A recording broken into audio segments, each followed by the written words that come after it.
I think people can hear us. Okay. We should be live.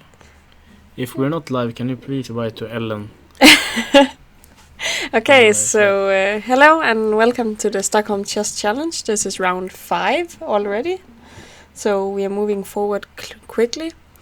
And it's sponsored by Data Response, and we are very happy because this is a good tournament. It's going nice until now. We even solved the problem with the guy from Switzerland who didn't want to play anymore. So we have what is called a substitute who was very nice and said, okay, I'll come and play. He's not that strong, but it still gives people the opportunity to have the possibility of making a norm instead of just immediately not be able to do it. Yeah, and he actually played this tournament last year, all 9 rounds. Exactly. And I think he impressed quite a lot, at least in the beginning of the tournament. He played really good games, and he was winning against several good players. Yeah. He's definitely going to show some good chess. I hope so. Even though, of course, it's not fun to get the phone call. You need to play a tournament in a few hours. Come. Yeah. It's not really well prepared, I guess. Unfortunately, the only player who can't make a norm at all, it's Hugo. Yeah, but I don't think he had the chance to score a norm anyway. Exactly. So it was actually very fortunate that he got the pairing, you can say. Yeah. He's even here, I think, more to learn, not so much to make a norm. But also the player that Jeffrey is playing, he can't get a norm. Leo, no, he's also doing that too well. It's mostly the Indian girl who might score a Women's International Master norm. Mm. And she's not in problems now because at least there is someone to play. Yeah, exactly. So that's good. Anything else that's new? No. It got pointed out to me that Siddharth is from not from Indonesia but from Singapore, and we also pointed that out in the stream last round. But I just mentioned it again, so we're very sorry for that mistake, but it happens. I think his father wrote a comment. He did. That he really liked our commentary, and we're really grateful to hear such things. It keeps us motivated to do well and not go completely berserk, exactly. So, I don't know, maybe we should just start from the top. We should. So, top board, Jungmin Seo, who's Sweden's hope for a norm, I'd say, probably. I would also say he's... board 1 against Tupac, he's been playing really well so far, Jungmin. He's won 2 games, and he's been... And in the 2 games against Majorov and Blomqvist, he has been the one who's pressing for the win. Yeah, definitely. Yeah. And also, he seems kind of calm. You said he usually gets very panicky when he starts to realize that he can make norms or stuff. It's usually it's round 7, 8, 9 or so. That I would be really worried if he... Because already now he doesn't seem very stressed about it. He's just, he came here ready to play, acted like he usually does. So... Yeah, that's good. So today he's playing Stupak. Yeah, and Stupak, we didn't see his game last round because it ended in a draw so quickly there was nothing to talk about. Yeah. And of course now I really expect the 2 players from Belarus to play some great chess because they owe us that. I hope so, yeah. And Jungmin got a double white today. That's the best. I was actually thinking, is this good or is it bad? It's so nice, why not? Like double white, double rounds, of course, are double fun, but double white, it just makes it the best day ever. Yeah, of course, the day you can't complain about. I was thinking from the long term, because he's going to play black against some lower rated players later on, and for a norm, he would really need to win games. So I wouldn't necessarily mean that if he got black in this game, it would be bad. I will just cite Nils and say every pairing is a good pairing because you get to play chess. Yeah, okay. Okay, let's go on. Was that too much for you? Yeah, I don't even know how to respond. Like, okay. Becomes philosophy, not a discussion, but okay. No, but it's true. You can't spend too much time like thinking about the pairing. Is it bad? Is it good? You just play, you know. Yeah, for him, he can't think about it.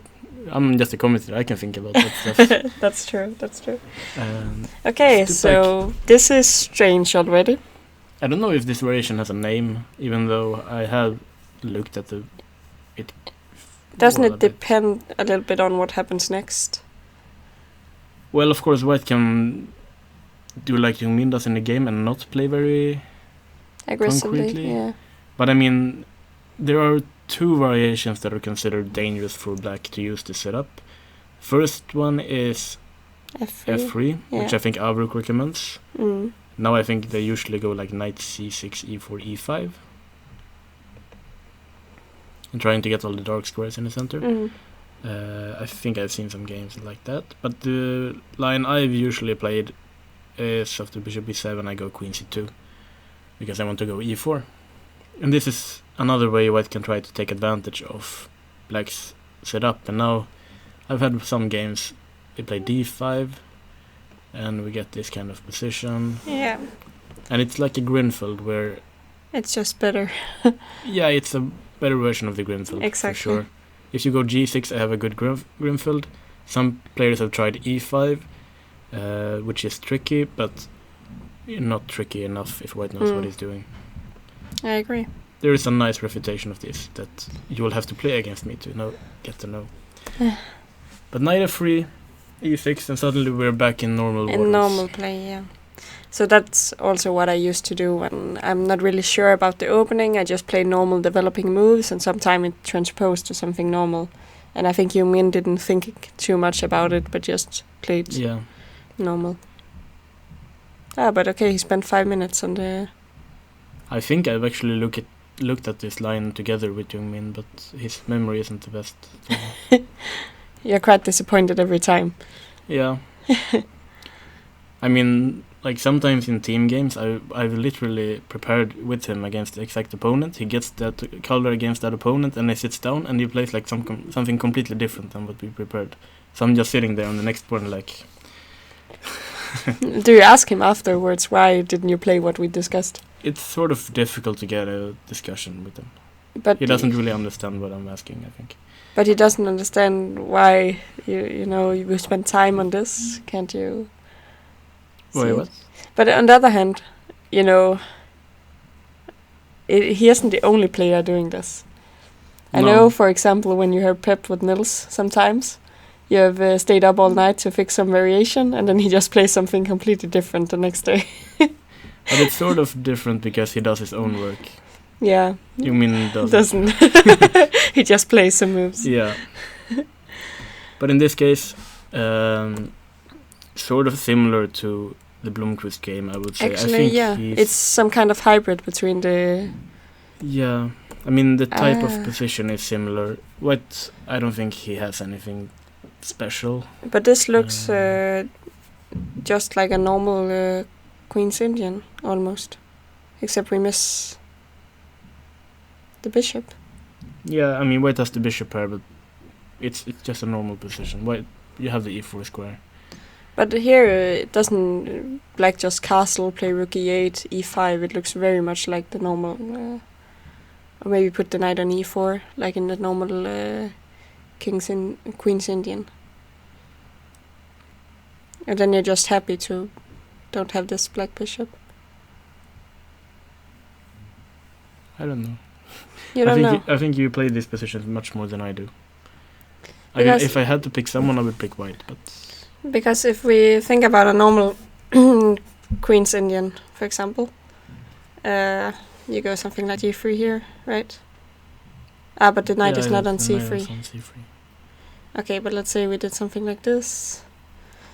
Here.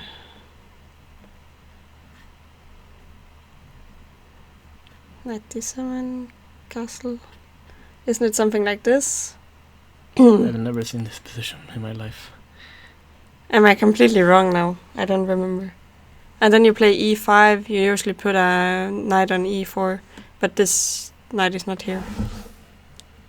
Am I completely wrong? I mean, this doesn't look that great for black, I think. No. I remember wrong, maybe. But what is the normal Queen's Indian? It's this, right? Yeah. Knight f3, b6. b6, g3. g3. Bishop b7. Bishop g2. Ah, crap. Oh, the updates. Always the updates. Yeah, by the way, we tried to fix this, but no other program allows us to make moves. I'm a bit determined still, so I hope we will fix it until tomorrow, but I'm not getting my hopes up yet. Yeah, here. Knight c3 and now knight e4, right? Exactly. This is how people play it. Yeps. This is true. And if you play queen c2 here, take on c3. Yeah, some people play f5 and some people take. Exactly, queen takes. And here you can play like... Now you usually go d6, right? Exactly, and now we have almost this position. Can't you see what I mean? Just except you don't have this strange bishop. Well, it's... Some people would say it's a strange bishop, other people would say, what is the bishop bear for free? Yeah, but you can see my point. We get some of the same plans, we might play e5, but we don't have a bishop that's like pointing on all its own pawns.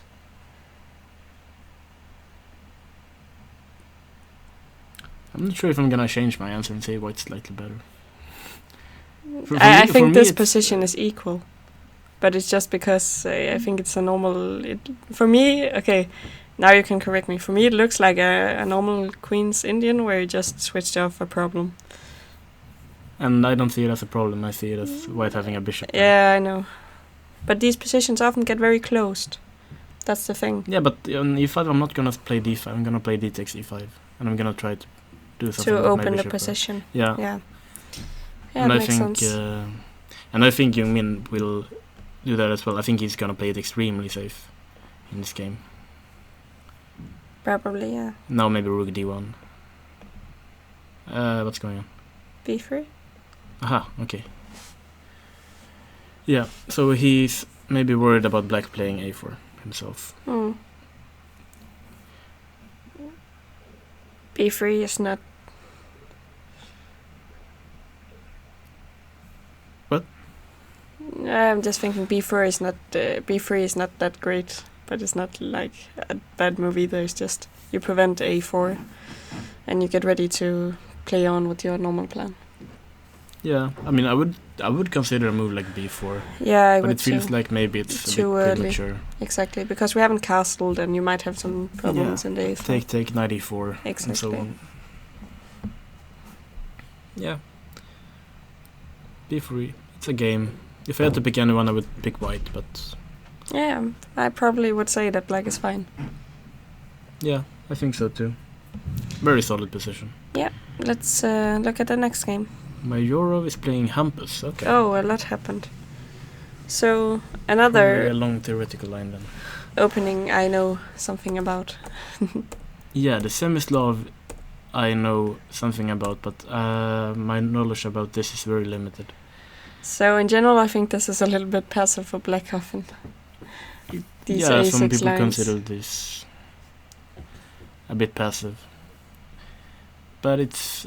I've just seen so many games where black is just trying to hold everything together for the like 50 moves. I mean, for the theoretical discussion, just look at the World Championship match. Where True. what is it? Gelfand played against Anand. And Anand repeated this line many times to black until I think in the sixth game, Gelfand finally won for the third try. I think he played queen c2 here. But there are also moves like c5. And I have to say that I've never really studied this much. No, but basically white can play it in a lot of different ways, right? Because this c5 is completely different from playing with the queen c2. Yeah, I mean sometimes they play queen c2 and then c5, which I think Gelfand did in one game. But I mean, I think the key idea is one that Hampus might be trying to use. But basically, we're getting... Okay, he's actually transposing to a to a Meron. Yeah, it is. I thought like many people used to play this move order and then go c5, and then we have this Queen's Gambit accepted with the knight on c3, which some people claim is not that great. Even though there are many top games. For a Meron, isn't it? The knight, isn't it supposed to be on d7 Oh yeah, already? you're right, sorry. Okay, so maybe it is b5 first. I am so tricked. But if white doesn't have anything better than castles, then I would say I'm quite happy with black. And they both played quite quickly. Bishop b7, take on c5, bishop takes c5, and it seems like it's just a position where... Oh, but maybe... like this bishop and c1 is a little bit strange, but on the other hand... I mean, there's this line in the Queen's Gambit accepted, which is basically this one, but with a knight here. And black hasn't already played b5 quickly, I think. So I think the discussion here is like, if the knight was here, this would be quite bad for black, because white would play a4, and after b4 the knight comes to c4. So here black has played b5 quickly, but white has a knight on c3. Yeah. And how does that change the position? I'm gonna let them figure that out. But maybe in the favor of white, right? Because in these kind of endgames you usually don't want to push your pawns too much. Yeah. I mean, if I had to pick someone, it's white. I'm just thinking if it's... I'm trying to remember all these Ulf endgames where there's some pawn on b5 and this knight is jumping around in the end. And yeah, no, for sure. I mean, the idea of pushing a4 will always be there. And I would, like, just from my perspective, playing Belarusian, is that what you call it in English? Person from Belarus. Person from Belarus, who is also a grandmaster, I would shy away from this endgame, for me personally. Yeah, definitely. Because I think they know this quite well. And also because, I'm very sorry, Hampus, but you didn't really impress in the endgame yesterday.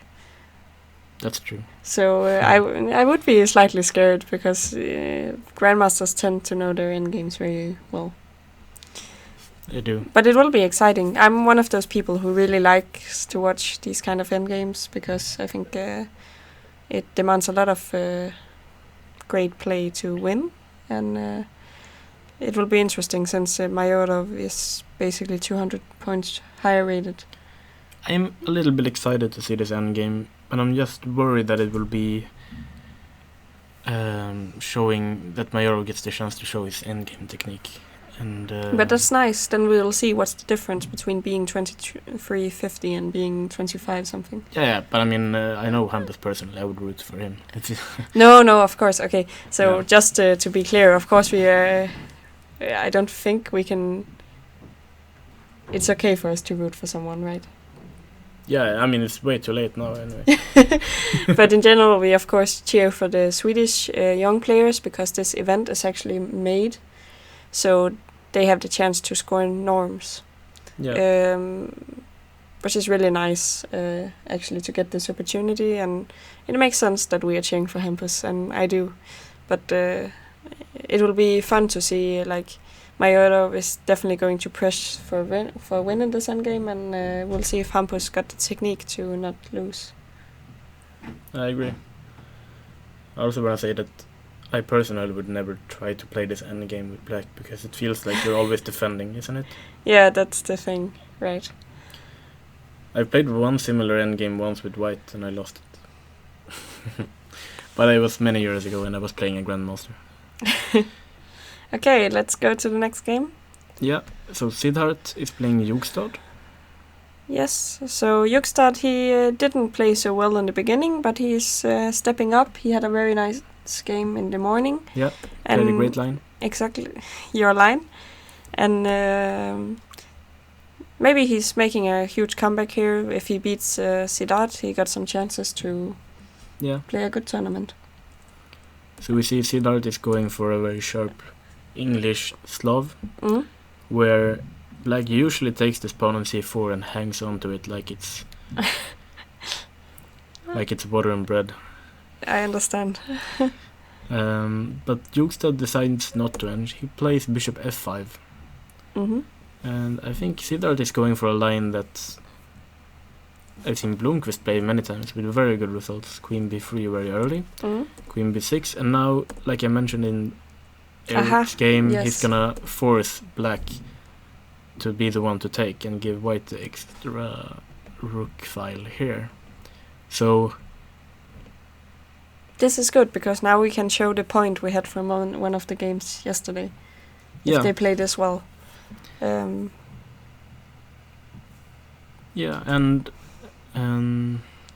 like double pawns aren't always weak, and in this case it's like usually taking a takes here or h takes here, it's okay because the rooks are good, and this is what white is going for in this game.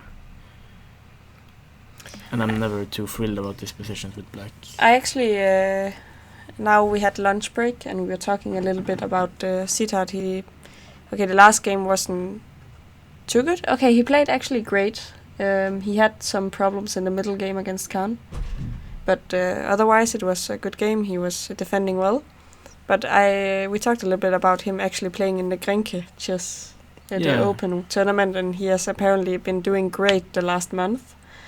So he is going to move forward in the rating list, I think, in next edition. I heard he had gained like 200 rating points. Yeah, exactly. So it isn't that strange that he's playing so well in this tournament compared to his rating, because he is actually much stronger. So that's good. It's good. I'm no longer so embarrassed that he completely outplayed us in the analysis. Exactly. Okay, now it's fair. Yeah. So that's good, but it is like this when the youth have the K40. Suddenly they just jump like 200, 300 points and nothing to do about it. I agree. No, like, he's been playing very well, and I think he's been playing much better than Jukstad has in this tournament so far. Yeah, but Jukstad got something to prove, so maybe he'll really fight to, play a great game today. Yeah, I hope. So far, I like white. That Me open too. A file looks very tempting to me. But this must be some kind of theory. Or at least have been played before. Oh, you think it's just better for white? No, I think it's rare, but I still think it's better for white. Yeah, I just think it feels like a position that has been played before. Yeah, I definitely agree. And we see that, okay, black is trying to exchange the bishops. So white doesn't have that much pressure against a7. But instead he's gonna go for that bishop. And by doing that, I think he keeps the opportunity of pushing b4, b5 at some point. And well, the position is solid, but I'm not sure if it's that much for white. No, but it's a position, they're going to play.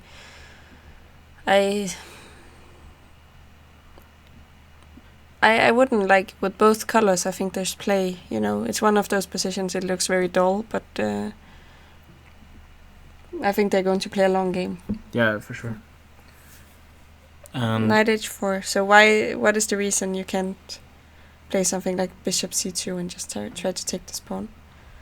Probably white's just gonna start pushing, right? b4, b5, and so on. Yeah, maybe. And in general, we are very happy with white if we get b4, b5. Yeah. We have also talked about this, try to exchange the double pawn. And black doesn't really have time to stop it with a6 because the rook is hanging. I want to have time to play castles and a5 with black. Just to fix this pawn structure for white. Then I would be happy, but I don't think we have time. Considering white will probably play b4. But why didn't we play b4 last move instead of knight h4? just to make sure we... Possibly knight e4. Aha.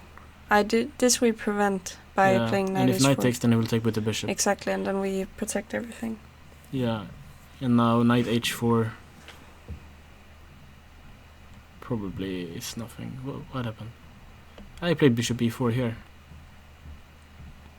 Aha. Knight takes. Yeah, that's the logical move. And b4 I want to play. He needs to take with this one, right? But I play b4 anyway. Yeah, but this one should lose, right? Yeah, that loses. Yeah, knight b3, knight d2, it can't work out. Exactly. So he really needs to take with the f-knight. Now that's maneuvering. We don't believe in this. No. I've actually had a game like this where my opponent got stuck with 2 knights like this, and I just played around them for 10 moves, and then eventually I took them. Yeah, no, they're not getting out. This I took we don't with this believe knight. in. Yeah, but I still like b4, b5. But okay, now it doesn't. Maybe not. Maybe not. The problem is I don't want to play f3 because you block the bishop. Yeah, f3 is not a beautiful move because then also the knight on h4 is stuck.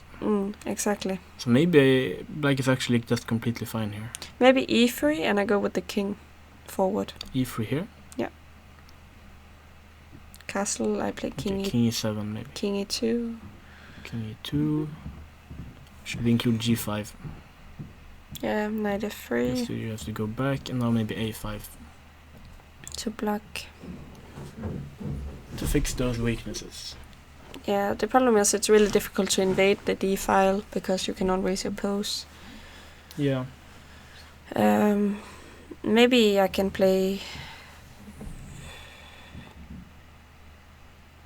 Can I play something like h4 and knight e5?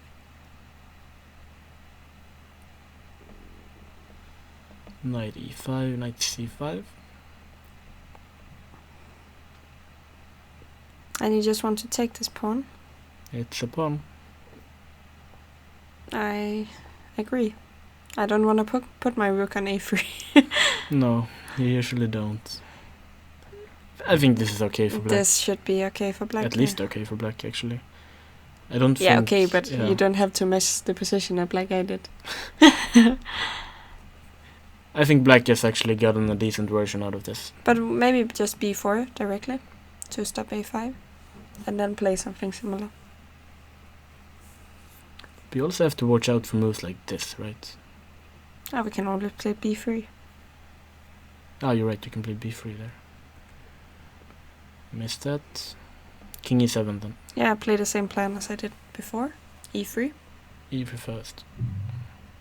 I don't want a castle because it's an endgame. We want to keep the king in the middle. Fair enough. g5 still looks interesting to me, but maybe not actually. How about this? No. No. Scratch that. Okay. Some kind of idea. Yeah.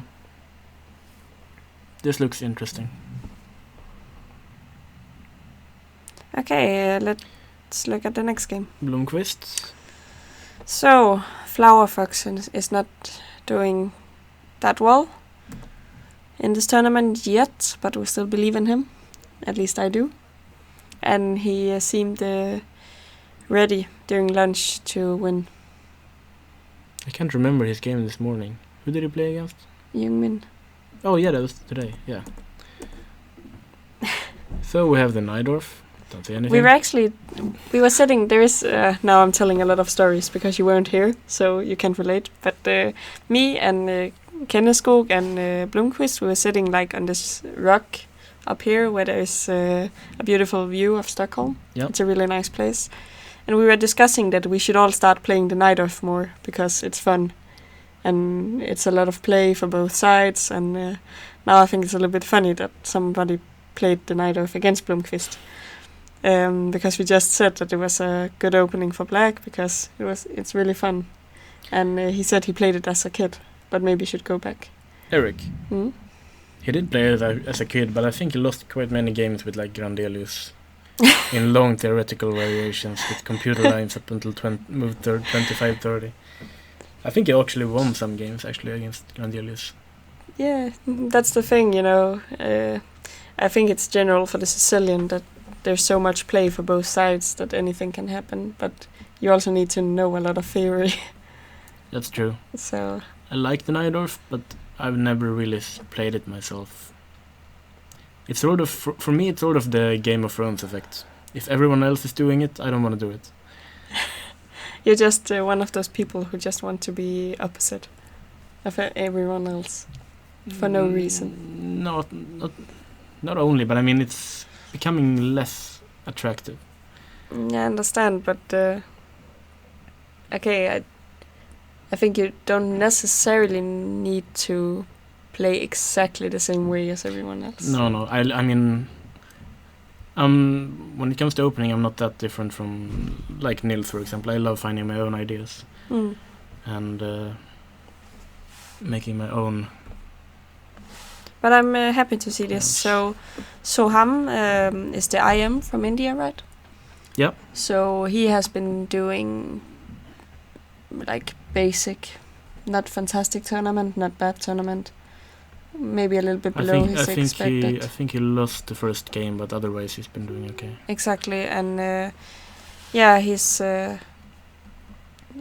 got a chance now to make a good result, and in the same like as Eric got a chance to win a game against a quite good player. Yeah. So it's a win-win, I would say. Let's see what happened. I'm a bit surprised by G3 because I haven't seen Eric play this before, and I haven't seen anyone in a while play this before. The G3 line in Najdorf. Yeah. I've actually just showed this to my student who I'm teaching her to play the Najdorf with the black. So we were actually studying this G3 system. I only know that Nils lost a terrible game against Nidic once after G3. He has lost many games. But yeah, E5 is the normal answer to this. Yeah. And now you can put your knight anywhere, actually. Yeah, I can't remember what Nidic played. I think it was knight B3, but I can't recall completely. But you can put it actually also on F3 if you want to. So where does it go from F3? No idea, but I've seen it. Isn't there this line with knight F3, knight H4 at some point? Yeah, it might be. I'm not sure. Either way, this is the way I've always played it when I played G3 in Blitz. Okay, so it might look strange to put the bishop on G2, but it does control D5. Exactly. And I think one of the typical ideas for white is also to eventually play H3, maybe bishop E3, queen D2, maybe sometime G4 and knight G3. Yeah, I've seen this before also. And you have this sort of setup that you usually play that setup sometimes against like the modern. But okay, also the thing is that when you put your bishop on G2 as white, you really prevent black from playing D5, which is one of the standard plans in the Najdorf to get D5 through, and it's very difficult with the bishop on D2. And the other thing, as we just saw, of course it's normal to put the knight on D5 and support this, which the bishop also does. So it's not that stupid a way to play the Najdorf against the Najdorf.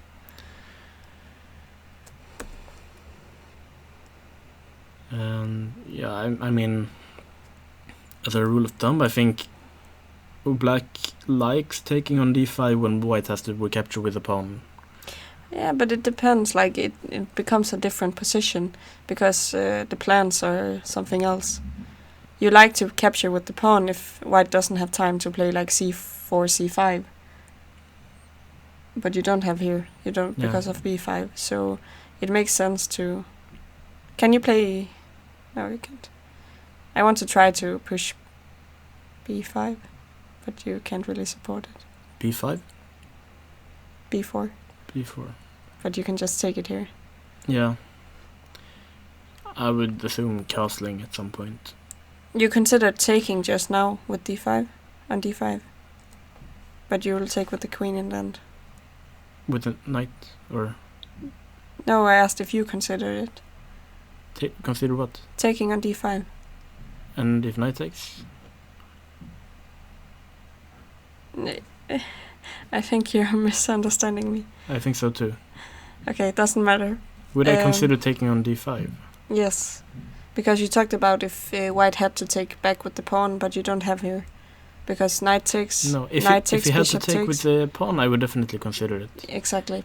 Here I'm slightly worried about what happens if white tries to push a4 next move. But probably black will just take on a4. And those positions can be really difficult to But it's judge. black's move. Yeah, but let's say like castles. Can he go a4 here? Because b4 isn't possible. But I'm more worried about taking. But isn't knight c5 a normal move instead of castle? And you also kind of prevent this. Knight c5? Yeah. And what about b4? b4. You're not even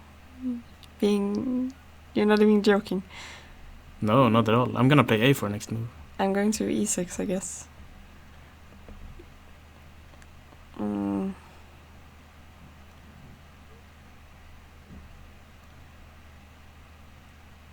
Maybe knight d4, and then just take everything on d5 next move. Ah, you can take on d5. I think black is doing great here. If you can support this knight on d4, I will agree with you. Take on d5.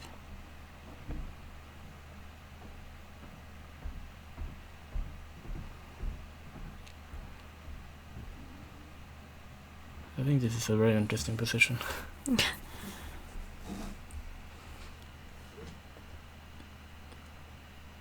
Okay, I'll take with the pawn.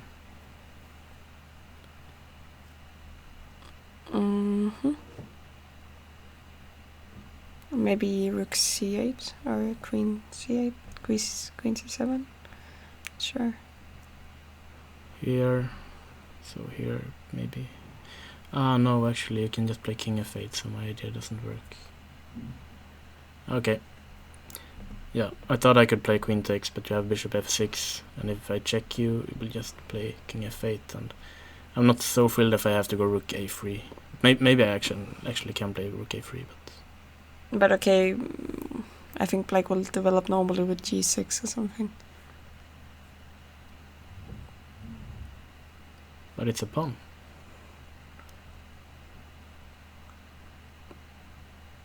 I can always take on a4 and then take on c2 if I want.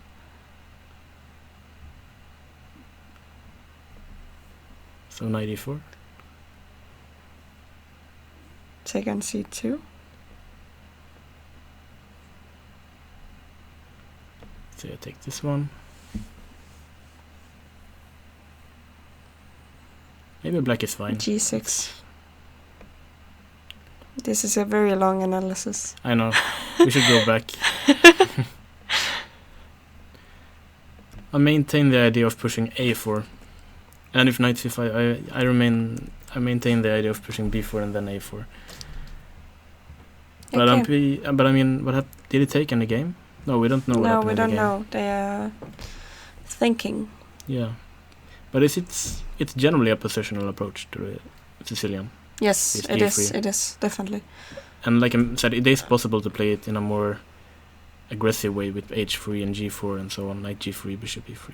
But also in general, when you castle short here, it becomes something different. So yeah. That's also one of the points. Okay. Do you want to pick a game? Should we look at the next game? Sorry. Yeah. Just take against them. Kulkarni. Oh, it's this game, Grunfeld. I know nothing about Grunfeld. I know quite a bit about the Grunfeld. So don't worry. Just like I mentioned about Kenneth Skog in the first round, second round. I have played the Greenfield quite a bit. Has anyone written a comment? Yes, but I don't understand it. What is it saying? Something negative, so we'll move on. Okay. Now it was about the pairing in the first round, but it's difficult. Yeah. Nobody's way. going to be happy. No. We can blame Sus. Exactly. We blame SAS for Yeah. for not giving their employers better conditions so they don't strike. Yeah. Okay, so I've actually been avoiding playing the Greenfield for a long time because it's difficult to play for both sides. And it's just too not positional for my liking. So I'm hoping for you to be able to tell me a lot of theory here. I don't know that much theory because it's not like a main line. But I can say something about the position at least. And, well, to start off, black is just giving white a pawn center and then tries to attack it as much as possible. And this line with bishop e3 and knight f3 is a pet line of Vladimir Kramnik once again. Kramnik shows up again. I mean, the other line here is rook b1, which Gelfand made popular. I think it's called the Gelfand variation. But the key idea of the bishop e3 is that black will attack this pawn on c3. And here there are many moves. The main move have always been queen d2, and the move that Kramnik has played. I think he played this against Kasparov in the World Championship. He won in 2000. But this move is very interesting. And I have to remember whom, I think it was Aronian who made it popular. And it looks very strange, but first of all, taking here... It's not good. Rook c1, and you will get rook takes c5, and this is a good version for white. I think it's just not very good for black at all. Yeah, that's true. And then I remember the book I read a long time ago suggested a very, very fascinating continuation for black. And he said you should take here on d4. And white's key idea have been knight c4, with the idea of queen takes, then bishop d2, and suddenly the queen is trapped. That's sweet. It's very sweet. But this book's idea by Jelena Dempo was you take on e3, and you play this position. And this has been played, I think, in Aronian against Sutovsky. But people with computers figured out it's actually not that great for black. Even though it looks fascinating, it's not working. It's one of those positions that you would think if you saw it in the analysis, oh, this should be played. Yeah. But I shouldn't do it, but I can't hold myself from doing it. Yeah, exactly. And then people started finding all kinds of different variations against this knight d2 when it became really popular a few years ago. I think one of the key ideas that I've tried sometimes is queen d8, and if takes back, then f5. And it becomes a mess, but basically black is trying to push f4 to make this pawn weak. Everything has been tried. But then we have this move bishop d7, which once again your boyfriend has helped popularize. Bishop d7. I can't remember who he played it against, but I think he solved his problems quite easily with it. Is this recent game from the European? I don't think... No, I think it was a few years ago since I saw him play it. Okay, perfect. I just want to mention that white can play this variation when he wants a draw. And if you absolutely don't want to draw, then you should play... you should play knight d7. And I'm going to show you the reason why this is. And that's because knight b3 is for attacking the queen and the pawn. And this is one of those forced draws that can appear on the board. That's annoying. It is annoying. And kudos for black for allowing white with 200 lower rating points to actually force a draw after 10 moves. But white not going for it. That shows a lot of courage. And it's really nice, even also because they're both Indian players. They are. And I think they know each other.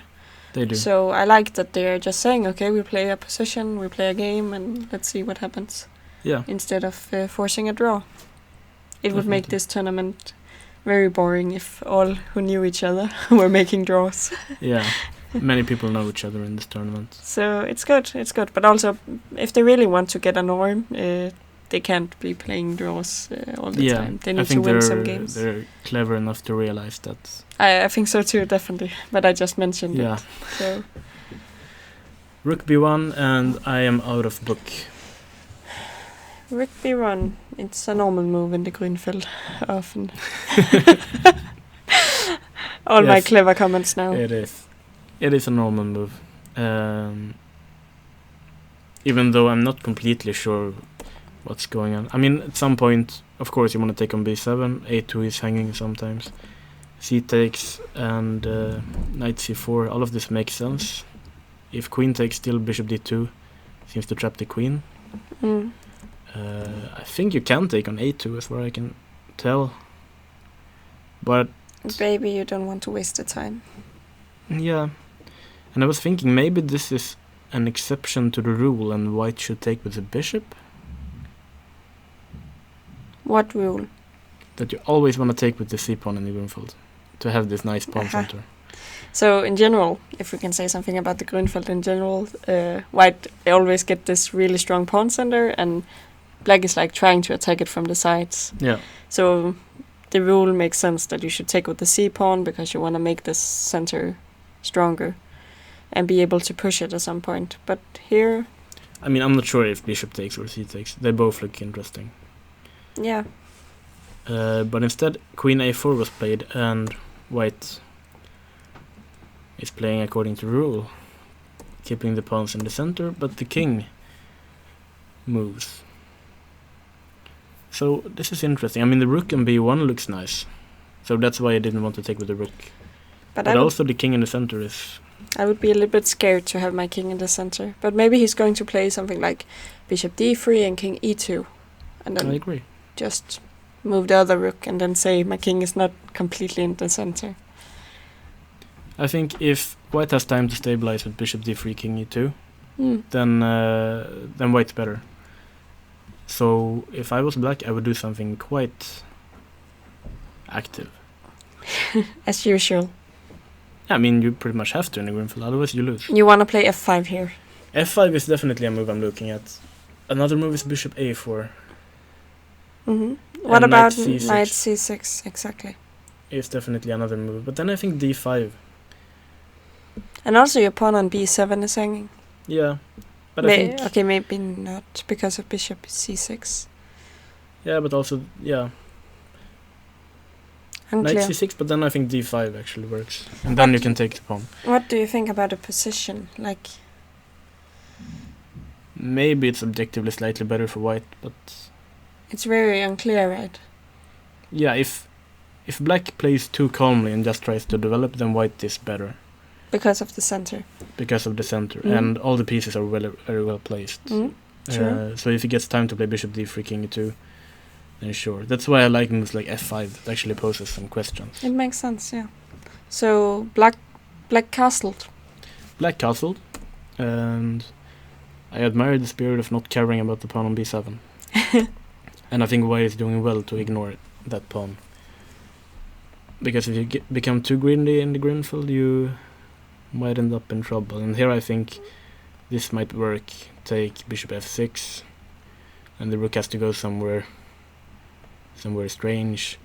And here this pawn on d4 isn't very good. So knight c6, rook d8, and black has a great position, I think. Yeah, and black's bishops are really active here. Yeah. So bishop d3 seems correct. b6 looks stranger. It looks normal, but too slow to me. f5. f5, but here it takes, but you might not be... But I'm taking with my pawn. Yeah, okay, I understand. And I'm gonna push f4. I understand. This is... And yeah, I don't know if it works, but I'm just gonna make it messy. I understand, yeah. It's a typical Grünfeld player who wants to do this. Yeah, but f4 looks extremely ambitious to me. King e2. King e2 I would have played, but... Yeah, and if f5... Oops, not f6, that's not beautiful. Maybe you can even... Actually, still not completely clear what's going on here.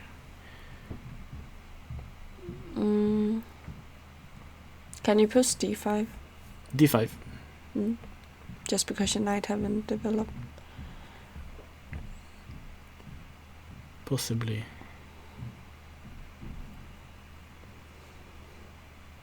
It's... But this knight might go to a6 and then yeah, to c5. It will go to a6, but it's still unclear. I mean, it's a this mess. is why the Greenfield is fun. But f4, generally in the Greenfield, I would shy away from. It's also like, if I will try to say something general again, the problem is when you push too many pawns, some of them tend to get weak. Yeah, this is like the d4 version of Alekhine's defense. Exactly. And come with your pawns and I will attack you. Exactly. No, but exactly. And sometimes you want to just be able to support your pawn with f3. And now you took that away. Yeah. So I think we'll see some kind of what's called messy position soon, where black tries to break with some f5 or maybe... I totally agree. Yeah. Already now, bishop g4 and taking the pawn on d4 is a big threat. Exactly. So white needs to be careful. Doesn't work going here, doesn't work going here. The bishop can go each way. How do you play this with white? And if you have to go... This is always a horrible positional move, because then bishop c6. Yes, but maybe d5 instead. d5, but those pawns will be crushed. f5, always. But now play e5. e5, I will go bishop a4. Aha, tricks. There's always tricks. f5 is so a that's move. the problem. You force me to push and suddenly everything is falling. Yeah. It's so typical, yeah. No, but I like f5. Just breaking up everything. Mm-hmm. But maybe, okay, so we should find something. Rook d8. You can play king e2 or something like this. Still not clear. Mm-hmm.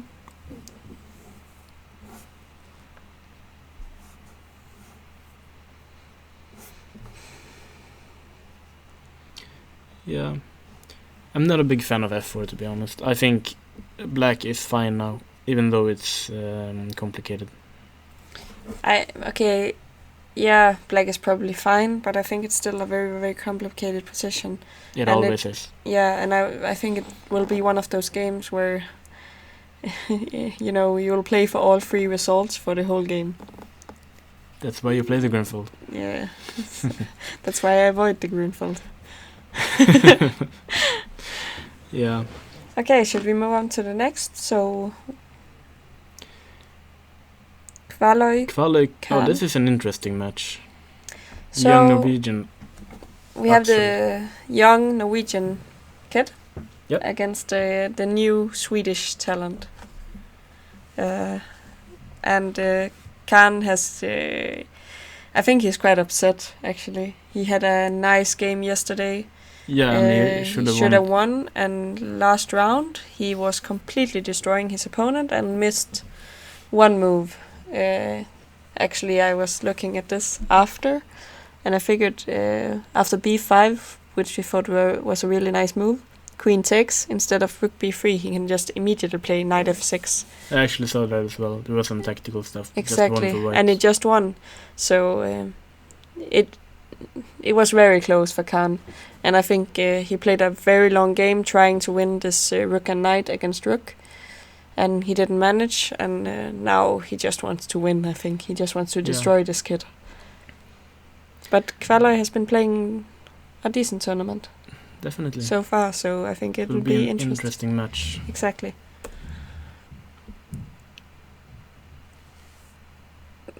So what is this? What? It's called the Khan defense. Yeah, I'm waiting for you to make the joke. I know you want to say it. So Khan is playing the Khan defense. Yeah, that's what I was waiting for. Khan. Can he or can he not? Okay, I'll stop now. So what is White doing? He's playing the Maroczy bind setup against the Khan. Yes. The Khan. I I played this in Blitz only as white, and I was playing it like it was every other Sicilian, and trying to just I play bishop e3, queen d2, and then castle long, and you definitely can't. No. So I learned that the hard way in Blitz. So bishop e2 here, I think it's the normal move. Bishop e2 is the normal move. I just want to say that I think one of the key ideas is that white usually responds to bishop b4 nowadays with the... Oh, okay, it's after bishop e2. Oh no, I made an arrow. Oh no, the chessboard is gonna fall apart. No, but usually there's this move queen d3, which kind of made this c4 move popular. And in many variations where you take and you want to give white the double pawns, you actually take with the queen and you just sacrifice the pawn on e4. But you get some dark squares in the bishop pair. And in many lines you go here to get a good end game. But this move, just a stupid arrow. This move that b6 that Kuzuksari played. You're gonna think I'm so annoying now, but this was played in a game by Nils. You know more about my boyfriend than I do. I hope I only know more about his openings than you do. But yeah, I know that he played this move in Pro Chess League against Sam Sevian. Aha. In one of the few, I think it's maybe one of the only games in Pro Chess League I've ever seen live. Because I don't know how to follow that stuff. No, it's really difficult. I don't know. The chess.com has some problems with making the games available when they play live. And you're one of the coaches for Malmö Moomins. No, we're called Malmö Vikings now. Really? Yes. Moomins was better. Yes, but we were told about him from the Moomin brand that we weren't allowed to use the name. Seriously? Yes. So we decided it was better not to use it. And we changed to Malmö. They emailed you and... Yes. What did he say? We asked if we are allowed to use it because we really liked it, and I think chess is like a good way to promote something. Yeah. Without it being bad in any way, but they didn't want to because they don't want to be associated with sports, which I think is fair. Because it's a completely different brand and we have no rights to use it. So we just changed the name to Vikings. So okay. So you're not worried that like Viking Line will call you and say you can't use their boat name? No, because I think the Vikings came before the Viking Line. Yeah. But yeah, so actually we're trying to qualify for next year again. Okay. So we made some t-shirts now. I should start a team because I know that Jungmin really wants to play. Yeah, he just ran by the window. But yeah, like I said, b6, I'm pretty sure that Nils played against Sevian. I was not that impressed by his position, but he still won. And don't ask me why I remember games from Pro Chess League where I have never played myself. But now we reach a position which I think is dangerous for black, to be honest. So it's quite uncomfortable in general when white has this much space. Yeah. So it's really easy to reroute your pieces when you have a lot of space, but it's so difficult when you don't have. And I know it's flexible, but I like to play these positions with white and really don't like to play them with black. Yeah, I agree. I have to recall my book at home, which I read from my student. But as I recall, like a few years ago, everyone played with this pawn on f3 and this pawn back on b3. Yeah. Which is similar to what you mentioned before, what you usually played, but maybe the bishop on e3. But this book said that you should just put your pawns on f4 and b4, mate this knight bad, and then just sack and mate. Yeah, exactly. And that's extremely dangerous for black. And I. It sounds so basic, but actually it's really dangerous, like a second mate and... But now, however, Kvalai goes a bit crazy. Oh, he plays knight d5 here. Yeah. If this knight was on c6, I would applaud this move. Now, it's dangerous. Is it dangerous for who? I don't know, both. It's just crazy, but if it works, it's brilliant. Works. I mean, you usually just get a position, but just like I mentioned before, if black would have played this position but with a knight on c6, like some people do, then this position would be very nice for white because of the pin. Yeah, of course. But now the queen will run away, and white will need to find compensation for an entire piece. But this is so fresh of him. This little kid who just sack a piece and everything will be fine. Not for 10 minutes. No, but I think it's great. Like, kudos to him for just playing chess the fun way. Oh, so when the little kid does it, it's fun, but when Hampus does it, you're like, oh no, this doesn't work. Yeah, okay, I'm not very consistent, but I think, you shouldn't be scared to lose in this age. Because you have so many years to get your rating back, and you just need to get stronger, and being able to just sacrifice a piece and say, I have enough compensation, it shows great maturity in the play. Yeah. So that's why I was a little bit impressed. I know that Magnus in the same age would have played the same move, I'm pretty sure, because he was also like a crazy attacker when he was this age. But okay, we need to say that it might just be a piece down. It's never only a piece down. You always have something. In Blitz, black would lose every time. But okay, let's be honest. You need to be objective sometimes as well. Yeah, and I'm not sure actually what... Yeah, knight h5 seems clever. Exactly. Just trading pieces.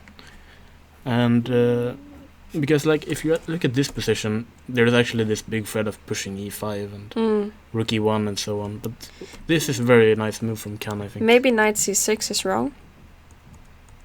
Knight c6 is wrong? Mm-hmm. I think you have to follow up with knight c6. Okay, but after knight c6, queen e8, maybe you should play e5. I don't know. You can't play e5. Can you? I'm thinking about it. So e5 immediately. I'm guessing takes. Takes. And if you take with the knight, I need to try to pin again. If you take with the knight? Ah, you can't. It's protected. Perfect. Then I'm happy. I want to play e5. There's something I'm not seeing here.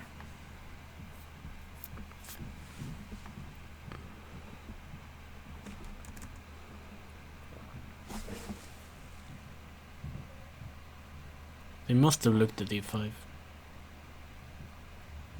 Maybe he thought he could play it next move, but missed knight h5.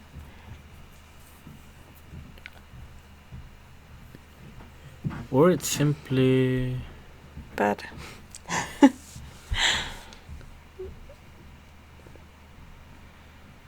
I feel so bad at calculating right now. Yeah, okay. As a commentator, I can't just stop and think for 5 minutes, unfortunately. I was thinking like knight h5, but no, surely. It must be something around here that we're not seeing. Bishop takes c6, maybe take on f6, but that looks dangerous from what I can see. This shouldn't work for black. Bishop b5? I don't know. It's... a mess. Yeah, but anyway, now I think black is quite happy. Yeah, that's the thing. Okay, Yeah. So the problem with sacking a piece is that you probably need to be very precise. Yeah. And it might be that he needed to play something like e5 immediately. Because it could just be that if e5 doesn't work, that the knight sacrifice doesn't do anything. Yeah, exactly. And you're just a piece down. Yeah. But okay, it's still like f6, you have to prevent e5 somehow. And even though black is a piece up at the moment, he will need to consolidate for a long time here. I agree.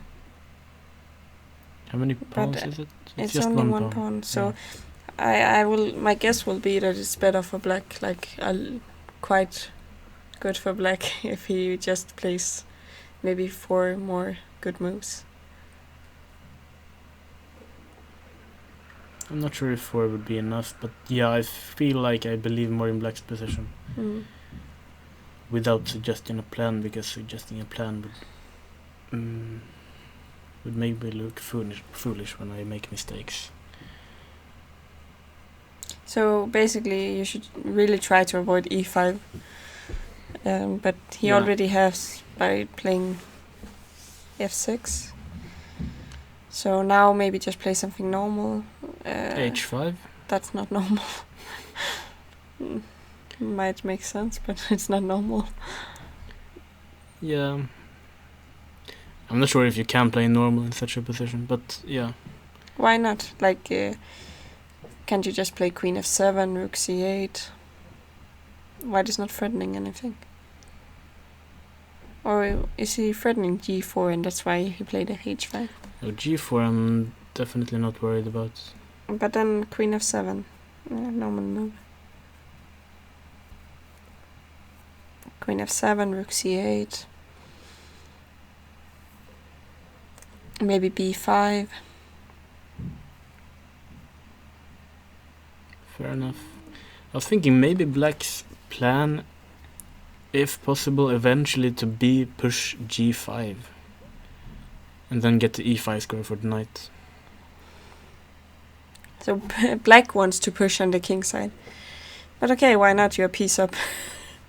I mean, I don't think black's king side is that weak. I think it's just that white has a lot of space. Yeah, of course, but okay. I don't know, I think when you're piece up, I usually try to, as you said, consolidate my position and then switch off as many pieces as I can. Yeah. h5 seems a little aggressive, but it might just be good. Yeah, this will definitely be interesting to follow. Okay. Kenneth Skog. Noah Forest. What did he prepare? Well, did he prepare this? I have no idea. We were playing this game where you think of a person and you have 20 guesses to figure out what person it is. And we played it with chess players. Yeah. And Kenneth Skog only managed to think about chess players that was in the room at the present time. So it wasn't really difficult to guess his... Well, I know Kenneth Skog really well, so I feel like I can talk quite a lot about him. But it doesn't surprise you. No, like when I was younger, he's 1 year older than me, and I think we went to our first tournament alone when I was like 14 and 15, and his mother told me that I had to be the one to take care of him. And he's interesting. I mean, usually a lot of chess players, people think they're good at maths. I can tell you he's not good at maths. No, he also struck me more as a, physical person. He was telling me that he's doing some work. He's working in a freezer, lifting stuff. Yeah, he works for a company that you can shop food online, and they okay. So he packs the bags and so on. Mm-hmm. Which is quite demanding physically, and yeah. I don't know how to describe him without. Yeah, it's difficult to describe him. No, but he's a nice person. We had lunch now for a couple of days. Nice. So he just came from Grenke as well.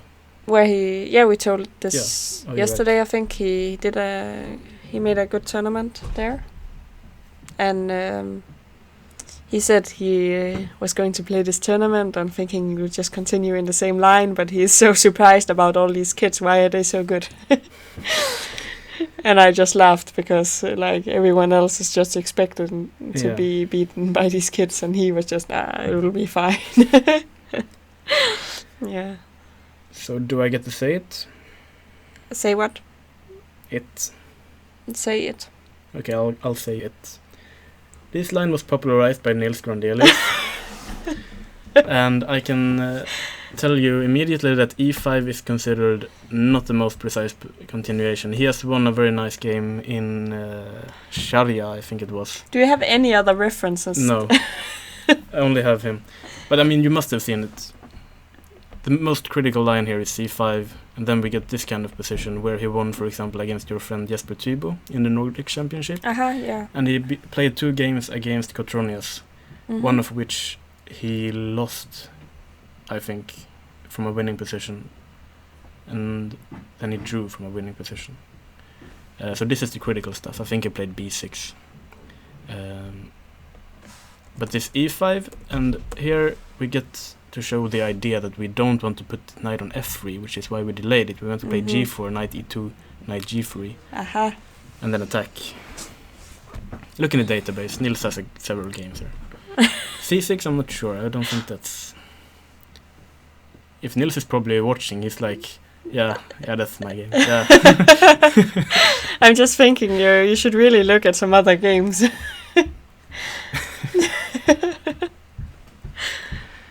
No, but honored. Okay, yeah, he is the strongest Swedish player currently, so it makes sense that we are looking at a lot of his games. And we have discussed openings together at certain points in time.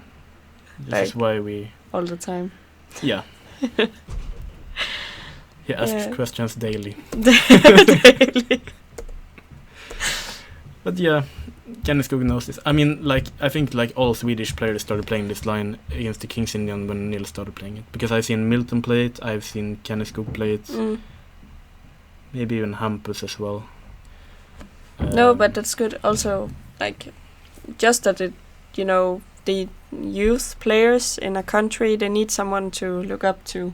Exactly. It sounds stupid, but I think it's really important that they get along with the elite, or what you say, because you learn a lot of stuff from each other, and it makes sense that you can discuss openings, for example. I mean, compared to Norway, we don't have any 28-50 guys, but we have a close to 27 No, guy. but I think maybe 28-50, then it gets difficult, because maybe he got better things to do. Yeah, but still, I mean, he's still doing some work, showing up at NTG and stuff. It's really nice that he's... NTG is the school in Oslo, where they have a chess line for chess players who want to do both high school. Is it called that? It is the high school while studying chess, and they have a good coach, Simon Achterstein, who's also a GM, and Magnus is sometimes showing up just to, Yeah, he went there. It's good to have some inspiration. Yeah. Okay, so I have two questions I want to say. The first one is, White's advantage here, it looks very aggressive, but it's actually very positional. Because this g4 is not an attacking move, it's just taking space and pushing black back and restricting from f5 and h5 and all those ideas. The other thing is, who's Shivaji Bhaskar? They changed name. He hasn't played here before. What? I haven't even seen this. Yeah. What? It must be some other guy's name, then they changed it. No, because look at it. It says he has 1600. I think ChessBase just messed up again. Look at... It's strange. I'll check on my phone. So it just says nothing on Chess24. Why? Should we even take a break and figure out who's sitting there? It's just some new kid who showed up and thought, I'm also Indian, nobody will notice.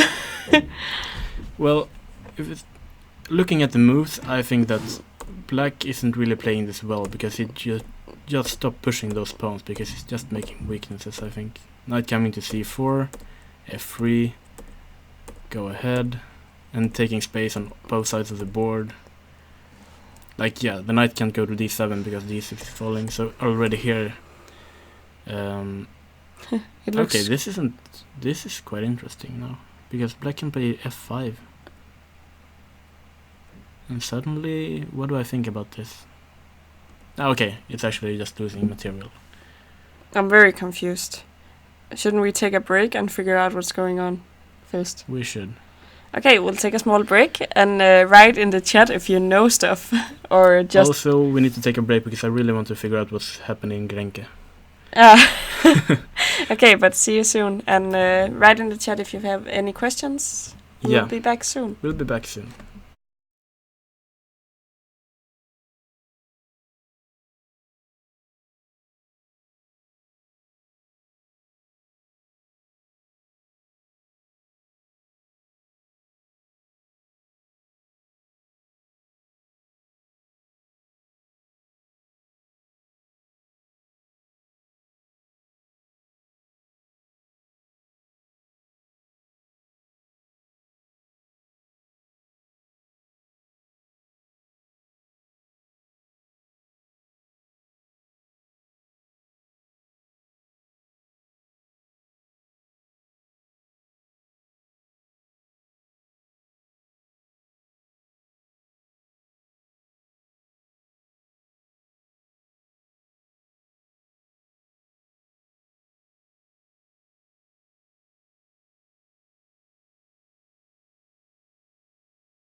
So, hello everyone, and I'm here with Leo Crevatin, who actually won his game, even before we had time to look at it. So, I asked you to come and... Yeah, I could show the game a bit. Yeah. And show the game and what happened and your thought process.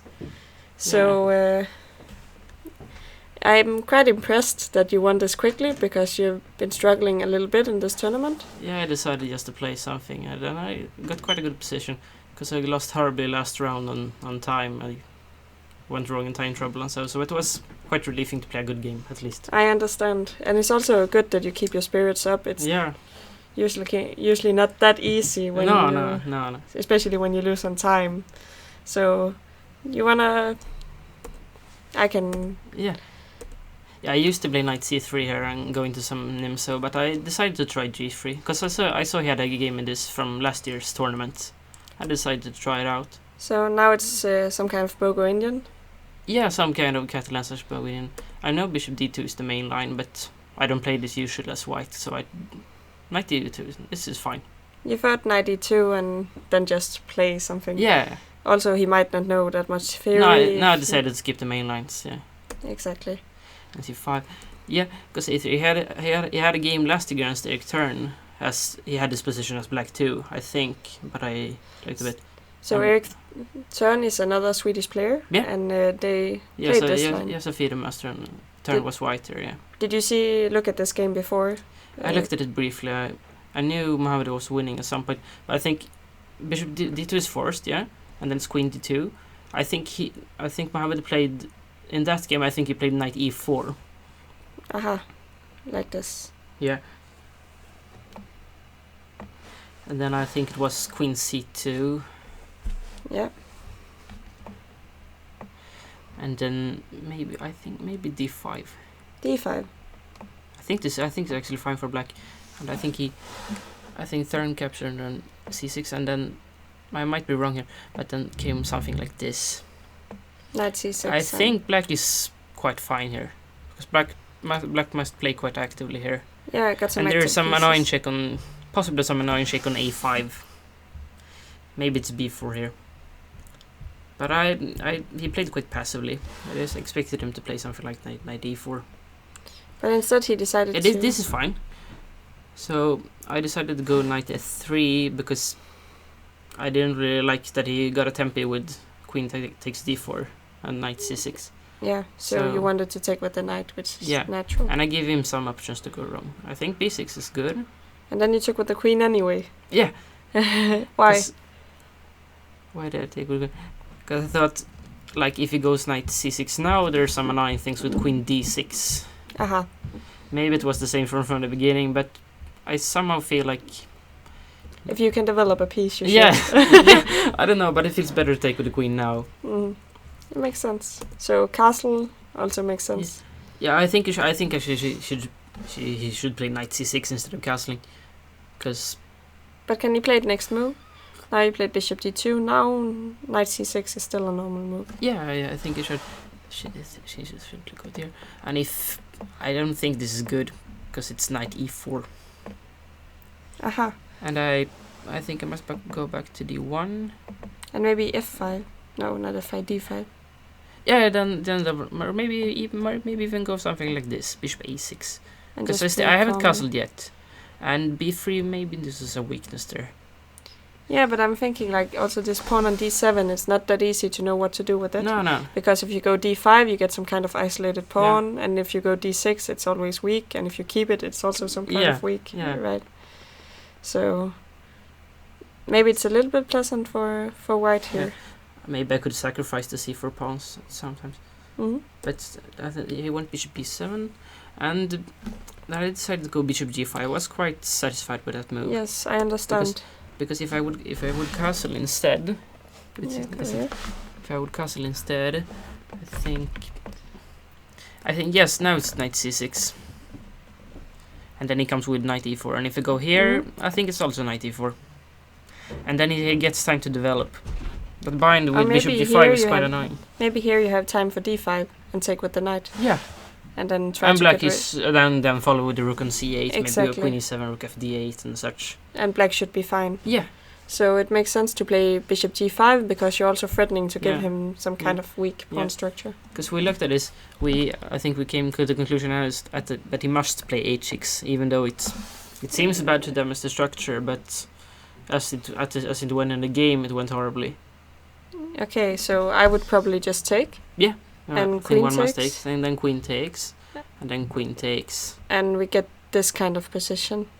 Where I think I should be better, You but this c4 pawn is weak in some lines. I think you definitely it should be better for white, but you're right, it's not that much to play on. No. I don't know if I can dare to castle long. I don't think so. But I really. still think from the opening it's a fine position, and this is still a problem. Because if maybe Like if you play d5 here and the c pawn takes, you get rid of the c pawn, and then the endgame might be nice Yeah. for white. I think. there's probably something if I castle here. I think you should go for the c4 pawn over. Yeah. Maybe even this rook to c8. But it also looks strange, right? In the worst case, I have b3. But can't you just play knight d2? Yeah, I mean that because I can play knight d2, but I want this knight to go to d4 and b5. If I play it in d2, it's probably stuck. Then I must play b3 and then try something. And rook c1. Yeah, I could try the rook c1, and then I think he would play knight a6. But okay, it's quite annoying since on knight c5 I have b4 for him. Yeah, exactly. Then I would probably go something like this. I think it's better for me, but maybe only slightly better because he can still put some pressure on the c4 pawn. I agree, but you have a lot of play. Yeah, so yeah, you of could play course, yeah. a long game. But instead, he played knight c6. And then I think and again, I think the best thing for black is to play h6 and go into this ending. Now with a tempo extra, so maybe now it could be a little bit better. Because I think the move he did was just losing. Knight a5. So h6 here, we trade, and we get some similar endgame. Black has to accept that he's worse in the ending and try that. Try to hold it. Yeah. So, but instead, what did he play? No, he played. I think he played. But now I see the winning move. Yeah. So he played knight a5. Yeah. But can I guess what happened? I simply went b4. You went b4. I think knight e5 is playable, but. Yeah, b4 first. It makes sense.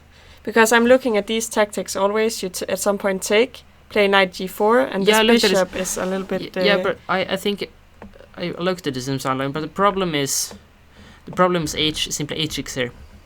I looked at this in the game too, and then I capture his, and this hg5, queen e4, and then hangs on b2, and it's nice b7, and then I think it hangs too much pawns are hanging. So this looks nice, but I think black might already be better here. It's not tactically working. No. There are other stuff too. I didn't have to go into this. But instead b4. Yeah. I think it's just losing for him, because if knight b3, then I simply go rook b1, or maybe rook d1. And if he takes on c4, this tactic is suddenly working. Yeah, but I could even take with a queen. It's protecting. Take a full piece. But I think I have various ways to win. What was your idea? And he went back. I could have castled, but I went to rook d1 because I wanted him. I wanted him to go here. And this, maybe not that relevant to look at, but I think I have many ways to win. I have either knight g4, probably the strongest is rook g1, threaten the bishop, and then go knight g4. But I think I could get adventures and try something like this. Maybe not completely relevant, but you could calculate in the situation. Yeah. Maybe even stronger here is knight g4. Yeah. And then it's something like it's quite easy to see it wins, and then some captures on f6, and I have a queen versus rook and bishop. Yeah. But he didn't go knight. I think he went rook b8. Oh, b8. Like here, maybe if didn't understand, but because if he has to do something, he goes rook c8. But I think this has purely lost this. No, but I think he's afraid. He's protecting the bishop. Yeah, but it seems too passive. This is just completely lost. Yeah. then rook b8, and the castle. No, not the pawn. Castle? Yeah. And then I think he went queen e7. And what if you played h6? h6 now. What would I do? You would still just take the knight. No, but now it's even. The pawn is the just pawn is hanging. hanging. Yeah, so this is just lost. can you try to play d5? No, because you also lose a pawn. Takes and then take on f6 and everything is hanging. No, I could just go b5 here. And if this, I do the same thing as in the game. That one followed by knight g4.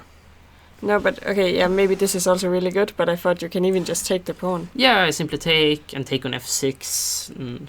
Exactly, and you Everything also... falls, yeah.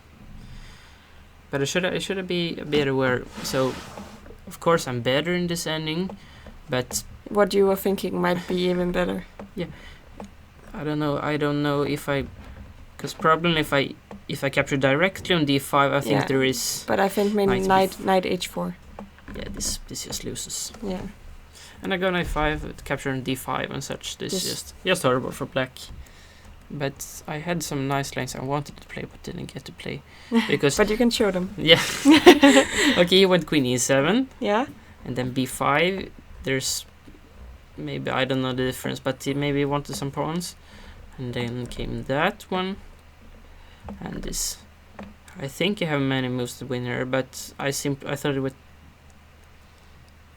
I went this. No, is the position? No. He went d6 after knight e5. Yeah, because D6. he went d6, but I thought he would at least try to play directly on this. I think I should simply capture there, but I could try this. And if bishop there, then I have many moves that win, but like I was hoping for. Okay, now this is just loser, but like some this lefty. This is nice. Quite fancy, So but why? Just want to make it fun. Yeah, many ways to win here. No, it's... No, but I think black's... No, but it's good. Yeah. It's like when playing chess, you need to see all these patterns, Yeah. have the ideas, Yeah. and clearly you did. Instead, he went d6. Yeah. And then knight g4. Mm-hmm. I think the only move that is bad here is captures on d2, because then black has queen b7,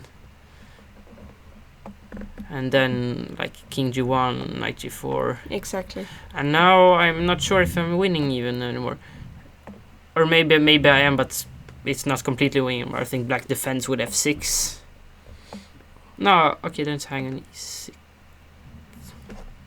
I'm probably close to winning here also, but this is very unnecessary. Yeah, I agree. Like the best move I can play. But you can take an f6 first. Yeah, I decided to capture the bishop because to get in this queen h6, but of course this wins also. And then it's something like gf6. You got this queen h6. Yeah, not really, but. And then I could. The thing is that I probably want to mate quick by this, but I don't know if black it maybe survives with this. Yeah, and you shouldn't allow the extra piece. There's probably some connotation here that should be winning for me. Okay, maybe rook h4 and then queen h6 looks... But then it's probably bishop f5 actually. Yeah, exactly. And black is starting to consolidate. Yeah. I probably have some pawn rush with e4, f4 that wins, but... It's unnecessary. But even then it's rook and piece. Yeah. For queen, and maybe I'm not even winning anymore. So I simply would go king f1. Yeah. And then maybe I don't win by force here, but but it looks very good. yeah. And then capture d6. I could go rook h4. Maybe you can even go h4, h5, and then h6. There are many ways to try to win Yeah. here, but I think he made it very easy here. No, okay, I captured with a bishop because I wanted him to go queen b7 here. So either I have forced mate with this. Yeah. And then this, yeah. And then queen g5 and then queen f6. Yeah. But queen h6 would have been much more fancy here. Simply go there and then it's mate. The next move, regardless what he does. but he captured there. And now I felt that the easiest was to capture there. Maybe the safest choice is to capture there, but I saw that this was just winning. I thought he would check here from b7 and Check go on to g1, B7 but then and it's just Q1. made in some way. Then Yeah. because they has to go back to the e7 and then sack the queen. Yeah. And then I have one extra rook from the previous position. But simply this, and he resigned. Yeah. Not that much to look at. No, also because king h8, you take on f6, and he can't prevent the mate on No. h7. No. So, okay, it must be very nice for you. You feel a little bit better now? Yeah, I feel a little better, like, played one good game at least. Mm. Oh, but your last Yeah. game was actually nice. Yeah. I think you did play well. The only thing we wasn't quite sure about was that you allowed take on c6 and b takes c6. No, we could check that game if it's somewhere. Yeah. No. Maybe we'll have to go back to the other games. Yeah. But otherwise, we thought it was nice. Actually, after rook f3, we were sure you were completely winning. Yeah. But, And you probably were. But I missed bishop h2. Yeah. I thought I should be winning after rook f3, Mm. but then I started to think. I think I got a draw offer, but before rook f6, but of course I didn't want to take it. But No, it you shouldn't, because of but then it course was you horrible did it. that I lost on time there. But it happens, like we mentioned, like Erik Blomqvist, who is a grandmaster, he lost on time in the Swedish championship, for Yeah. example, in a better position. Yeah, I can So see. It happens, and it's not great, but okay, you get experience. Yeah. So this tournament, what is your hope for the Hope- rest of them? Maybe play some more good games. I'm Mhm. like minus quite much, but shouldn't matter too much. No. So I have to play. I want to try to play some good games. I managed it this round. Okay, on the paper I'm much higher rated than him. I should win, but I was quite satisfied in the way I won. And he actually played good last year when he was here in this tournament. Yeah. So he's not a bad player. No. And also, I think you are correct to not care about rating, because you No. have a lot of games to No, go. but just and- psychologically, it's like good to play a Mm. good game after Yeah, such a loss. definitely. Because I've never lost on time in a long game before, so it was something New experience. Yeah. Yes, that Okay. it was smooth 39. But good luck with the rest of the Yeah, games, and thank you thanks. for showing us Thank you. this. We'll be back soon, and yeah.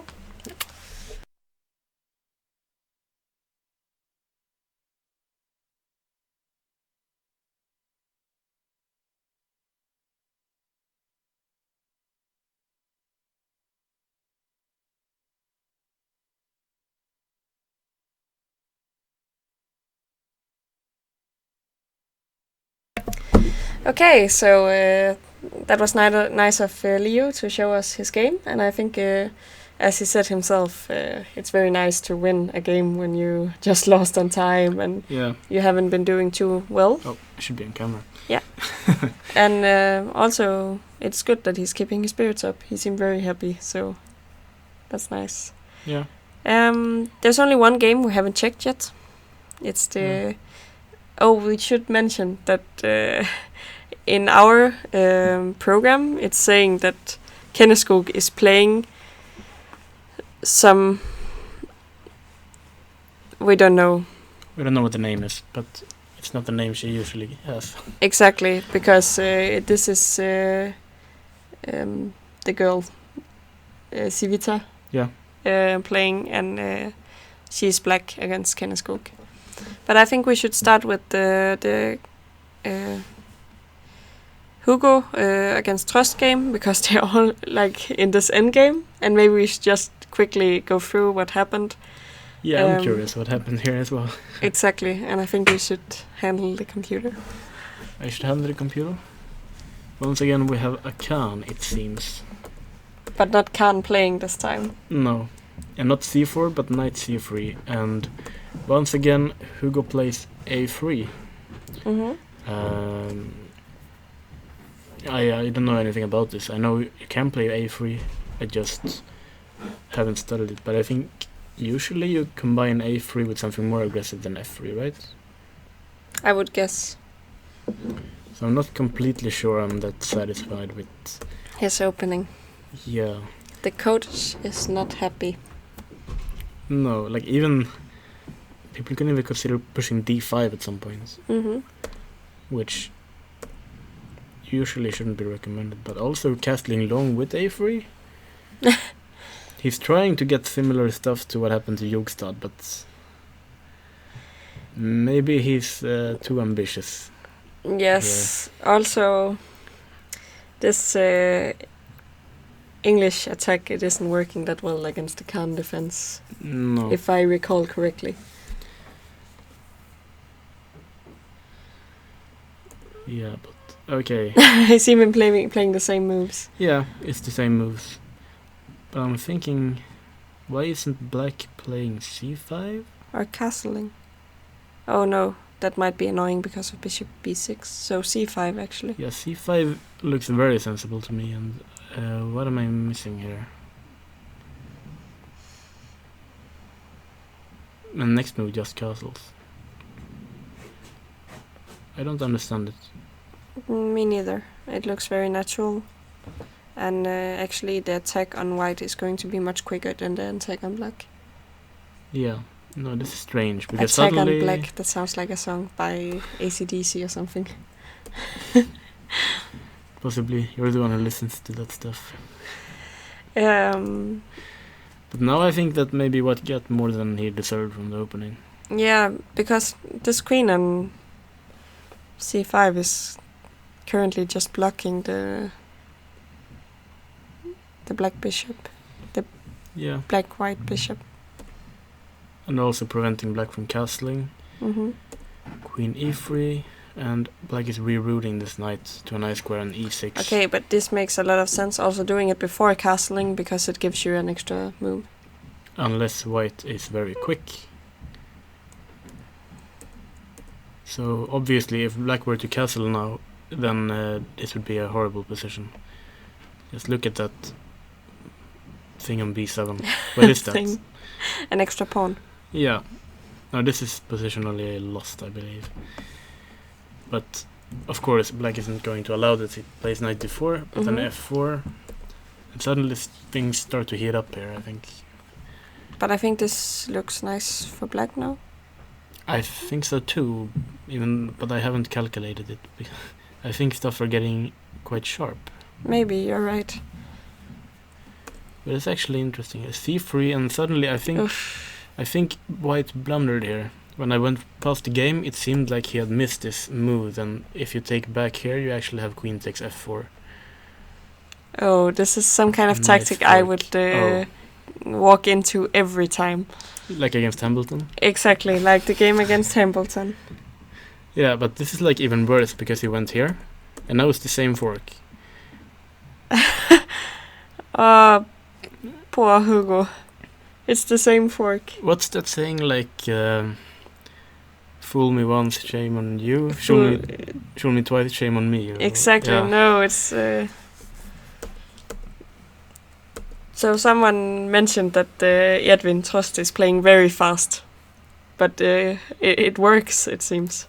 He is, like every single move is less than a minute.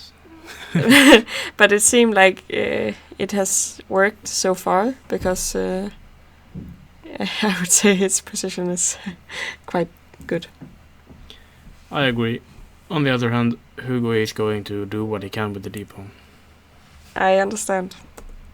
So I think, like in practical terms, black still has some work to do to clinch. Also because this knight is a little bit cut off. Yeah, King of 8 is necessary because white is planning to go rook e8. And now what white can do is try to use his rook to attack those pawns, and I think he does it well. Obviously if you take it, then all of these pawns are separated and easier to catch. A takes, rook takes, and f5. So this makes sense. You want to cut the bishop of the protection of the d pawn, and try to attack it, because if you win this pawn, you have free on the king side that will just start rolling. Yeah,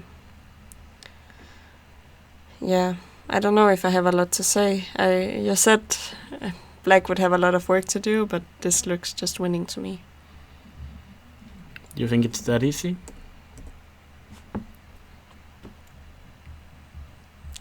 Not that easy, but okay, you got a point. So the problem is it's the knight is not that good at helping with the pushing.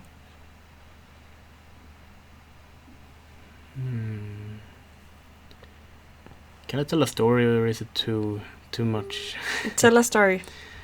Well, when I was like 13, I had like 1700, and I was playing one of the best juniors in Sweden in a 1 hour game. He had like 2300 something. And in that game, I played one of my best games thus far. I completely outplayed him, and in the end, I got to a queen end game. Let's say this is a queen end game, but I had like 4 passed pawns, and he had 1 passed pawn, so I was up 3 pawns. The only problem was that I can only run with 1 pawn. Right? And he can only run with 1 pawn. So in the end, we just went with our pawns, and in the end I just had to force a draw. Yeah. The other pawns didn't really matter. So your point is, it doesn't matter how many pawns you have. Yeah, because black probably can't run with them all. Yeah, unless you can stop the white pawn. Yeah. What is worrying isn't that black is a pawn up, but aren't those pawns pretty fast? Because h5, yeah, Edwin played h5, and I'm thinking next move is g5, g4. It's true. And I think black will gain a lot of time attacking that bishop. But actually, also it makes sense that the knight is staying now on g6, g3, I mean, because it's doing a great job of helping the pawns down. But if you moved it, as I was thinking, then it wouldn't help as much. Yeah. So I think it's on a great square on g3. Yeah, exactly. But I was thinking like here, I want to go maybe knight e4. Wait, the pawn is gone. That's a problem, because then the pawn is also hanging. No, white is winning. I'll update this. Yeah.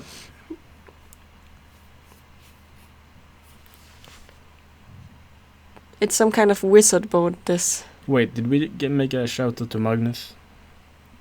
Aha, okay. So we can also say that Magnus, who we are fangirling quite hard right now, because he's doing so well. I'm not fangirling, it's just he deserves it.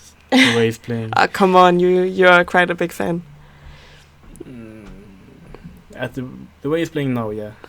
Yeah, but he won his game today also, and made it. He's insane at the moment, in a good way.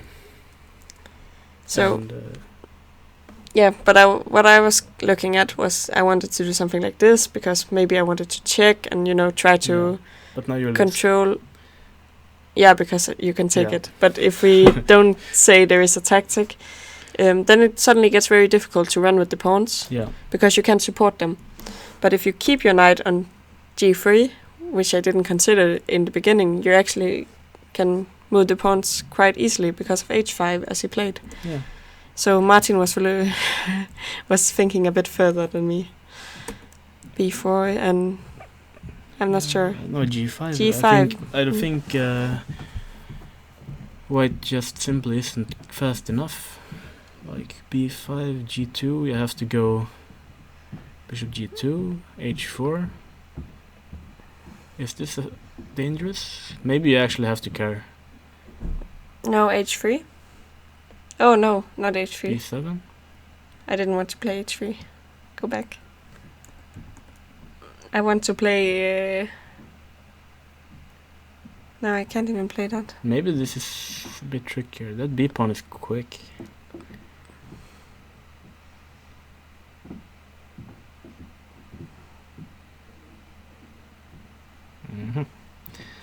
So now we go back. Okay, the b pawn is quick as well. But can you go rook b7? You can. Bishop g2. And I want to go something like rook b6. Rook b6. Fine. How should I play this?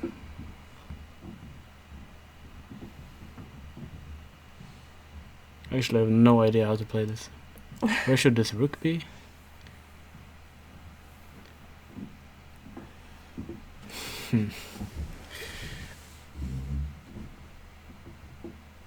It's an extremely interesting position.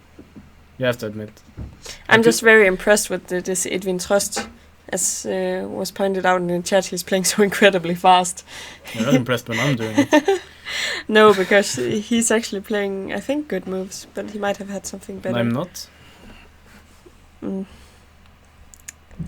Okay, you're also playing decent moves when you play fast.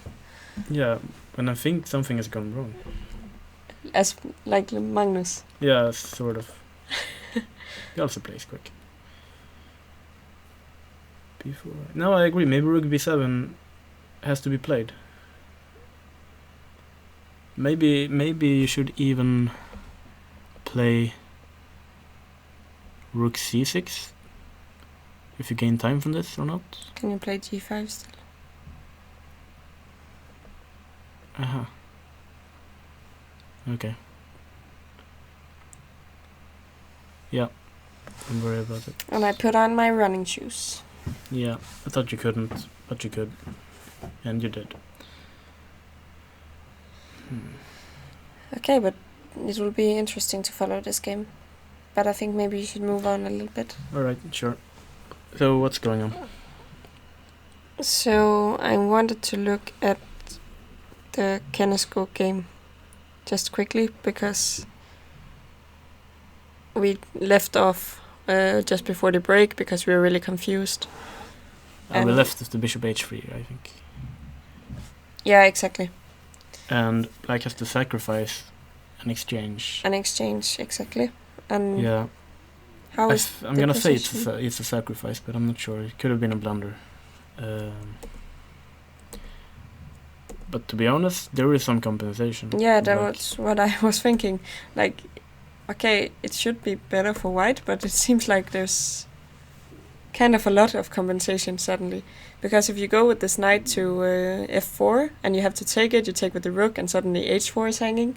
But if you leave the knight on f4, queen h3, and I think you also have problems.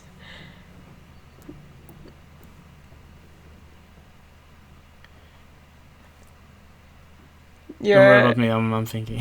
It just got stuck in my thoughts.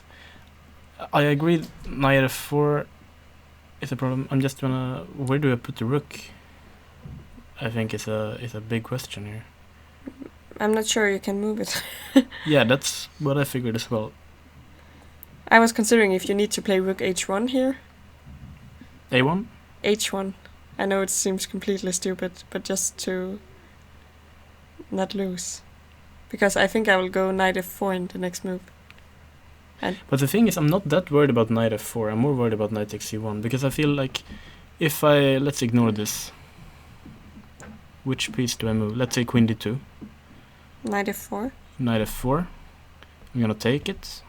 Rook takes. Rook takes. And now I realize I shouldn't play queen d2, but king g3 was my point. And if the queen was on d1, I wouldn't have to calculate rook g4. But I still don't think rook g4 works. Takes king f2 and I'm just running. And you're not scared that I will play something h6 and just try to... Eventually, yeah.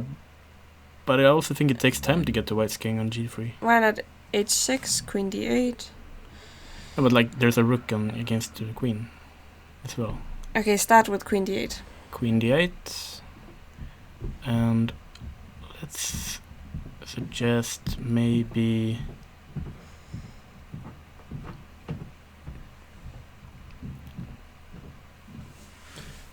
Yeah, I don't know what to suggest here. h6 is a dangerous idea for sure. I thought I had more time.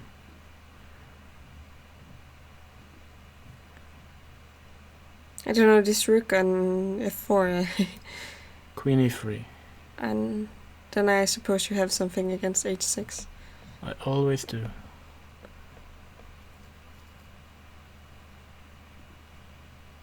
But can you just move the queen? Like queen e7? Okay, I get it. Go back. So before h6.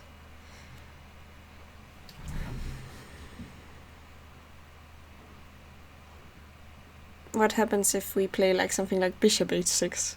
Is it mating? Oh. That's a new Ellen. First of all, I think maybe I can even take on h6 and king g2. Can't I? But bishop f5, and aren't you scared? I'm scared, but a rook up. Bishop That f5. can be worth it. Rook h1.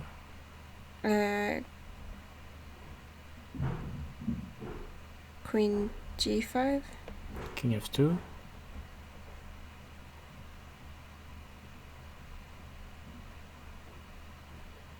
And I have nothing here, what? Well, not nothing, but not enough for a rook, I believe. I agree. Instead of bishop f5, do we have something fancy? King g2, go back.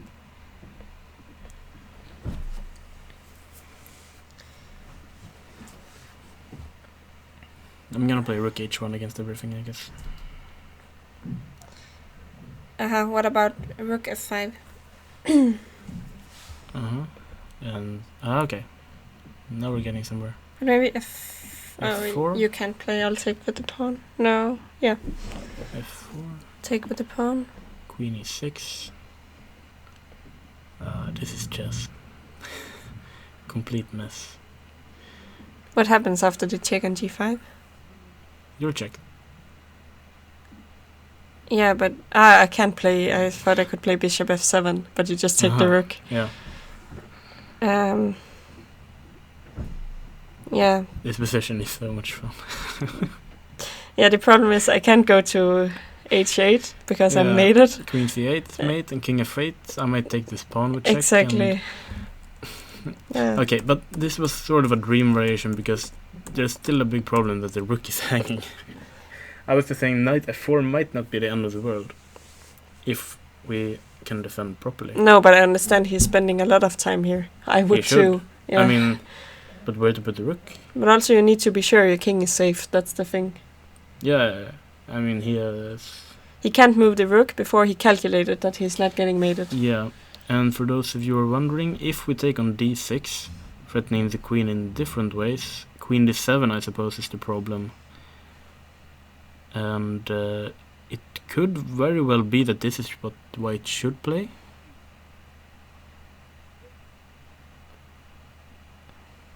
But now can't you just play maybe the... Rook c6.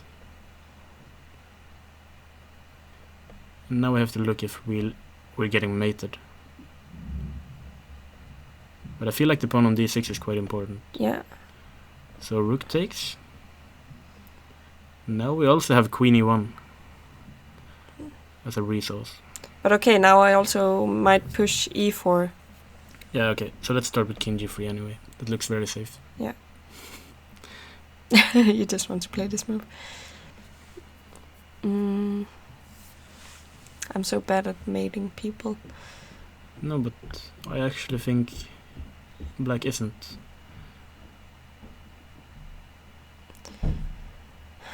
I'm going to be really creative here, I think.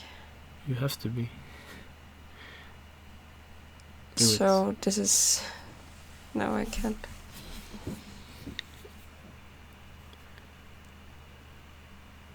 Okay, what about... I'm just playing safe now. What about rook d4 and just take the pawn? Rook d4. To make pieces hang. To make pieces hang. Queen c1. And I take on... I take on d4, I dare. And d5. d5 on d5. Queen c4. And I play... Okay, I'm not sure I play this. I was going to say bishop f7, but... Yeah, I'm not that scared anymore. I think white solved his problems. I think so too. Take on d6. It either loses or wins.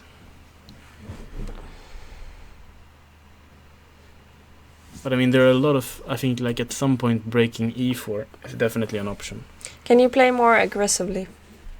Instead of going queen d7, can you put the queen somewhere where it's actually participating in something? No. You might... Okay, so I go queen d8 instead. Queen d8. Might be a better square. And now I play this h6. Okay. So let's play knight e4. And I play knight f4. And I take it. And rook takes. And I take here.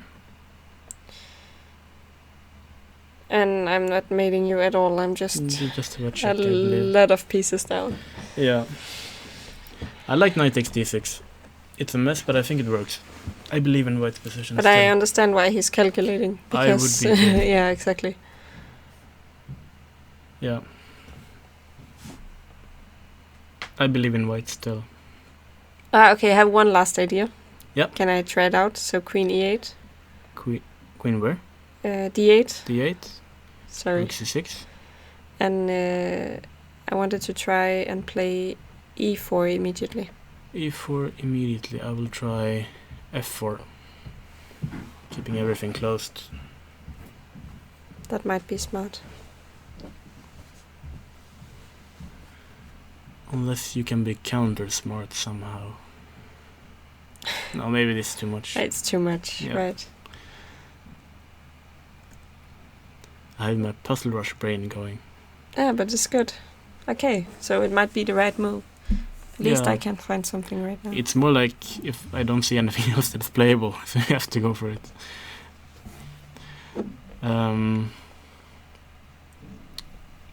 Where should we? Should we go back?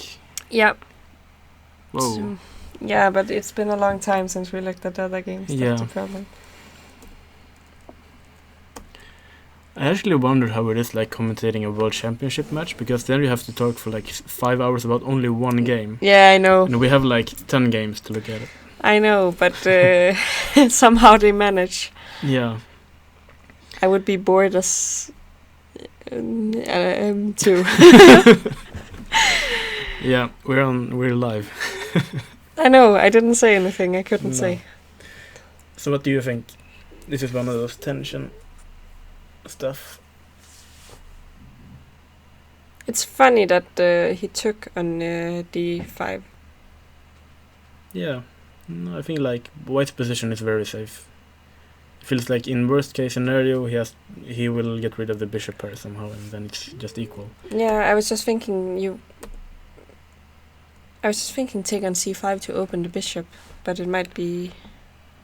Yeah, but maybe black is active, like Yeah, knight but- e4 and knight takes c5. I wanted to not take on d5 immediately. Aha, you meant taking here. Yeah. My database is saying this has actually been played before. Seems to have ended in a quick draw. But I agree, it looks interesting. We get a completely different position. Completely different. Let's go back. Yeah. No, I think Jung-min just wants to play it safe, actually. I agree. And I think he does it well. Because, well, he has the bishop. Liquidating, but with a slightly better bishop. Yeah. And I mean, black is the one who needs to neutralize the position a little bit. And he goes for this. I like king takes. I agree. It seems like a simple move, but now it's an endgame and you want to quickly get in with the king, and Yeah. You're ready. And is this the position we have at the moment? How many moves do you think they will play until they shake hands? I think they'll play 20 more moves. That many? Yes. I don't think it's that many. 10 more moves. Okay. Because as it is, it's extremely likely that these two pawns will be exchanged off. Or all of them. Yeah, but I don't know. It feels like... don't you think white will play? I don't think white's... I am not even sure if white's better. Rook b8? Okay, maybe. Rook c3. Here, rook c3. Rook b5. And now I wanna play rooks... Oh no. I think rook c1. Rook c1. Rook b8. Okay, go back. Maybe I can play b4 immediately. b4 here. Yeah. And I take. I don't want to draw anymore. No, I'm losing the position again. No, Rook C1, but we're exchanging everything. Maybe I can start with A4 and then Rook C1. I think you should include A4. Yeah. Why can't I? Because it's... And Rook C1. Rook C1. Possibly C4. I'll take With the Rook.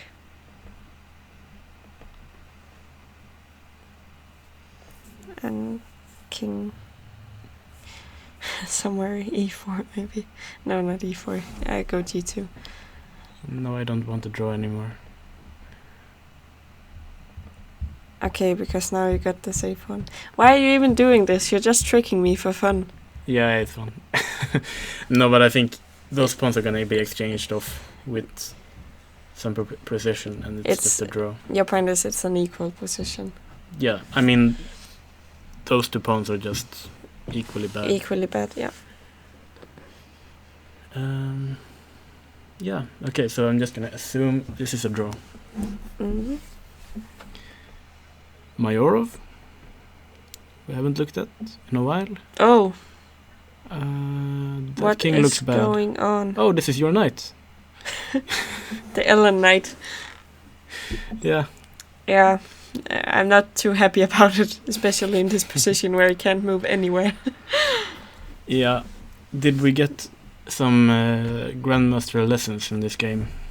Some in-game technique. F3 looks beautiful to me. We were speaking about this endgame earlier, that it's pleasant for white, and we're expecting Mayorov to play it like intensely on a win, because it is pleasant Yeah. for white, and we know he wants to win, and it's very unpleasant to be Hampus to try to defend this with black.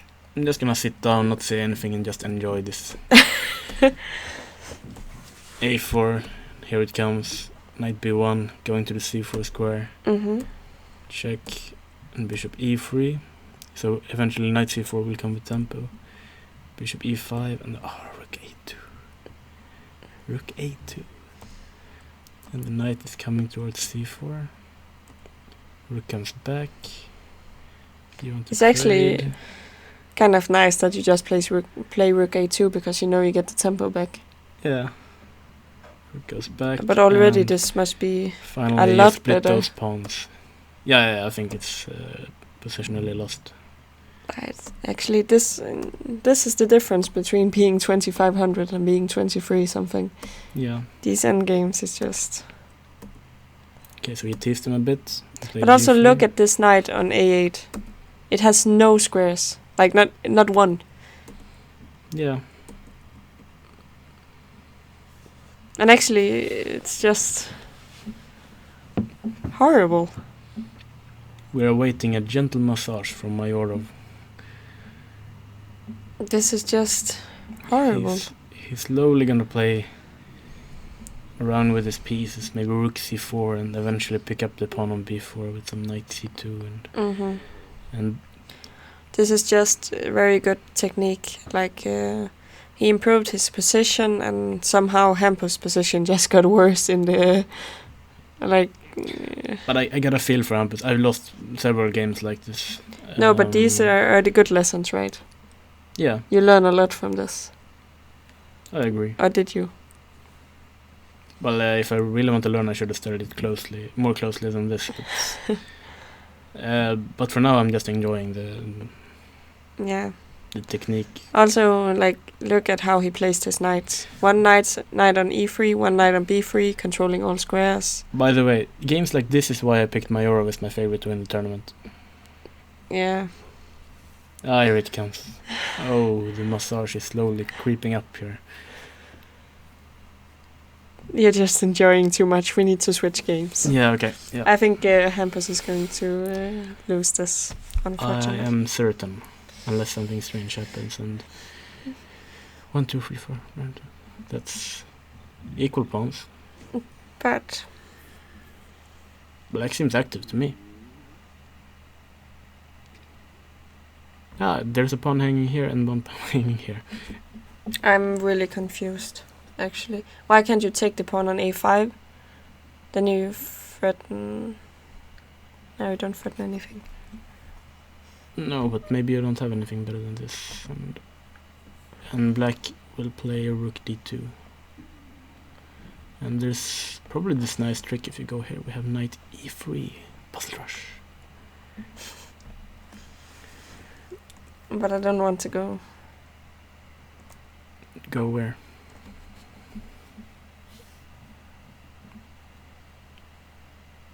I don't know what I want.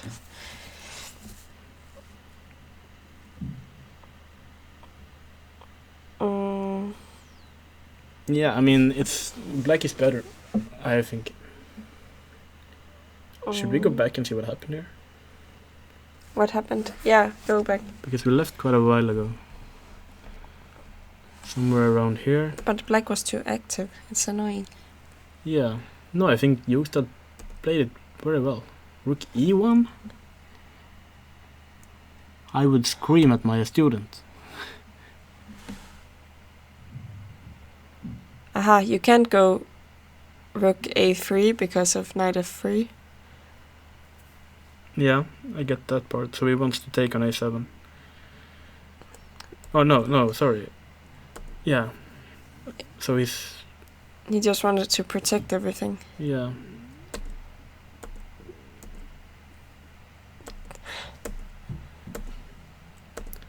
But black has to be better here. This is not the way Mayorov uses his rook. Yeah, but do you have time for b4, b5? At least you get some counterplay. I highly doubt we have time for that. E4 doesn't seem... But b4, b5 is either good or very desperate. I want to play b4. Just do it. Okay. I play white now, you play back. You always get the better position, I don't know why. Maybe because I play those moves. Let's go rook d4. I want to go b5. Go ahead. And I'm gonna take. And take. And take. And... Can I check on c1? Rook c1. Go ahead. I will play king b8. Then you go to b8. Okay, go back. I'll check on a... Oh, so rook c4 might be good. You're checking on a8. Yeah, check on a8. King c7. Rook a7. Rook a7. Knight d5. I don't know, I'm lost for moves. Yeah. No, I mean black is definitely better here. e4, and I'm worried about that pawn on f2. Maybe I should be. Yeah. What? We'll get a guest. Okay.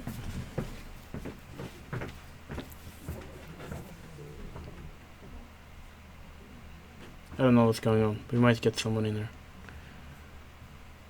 Who has finished their game?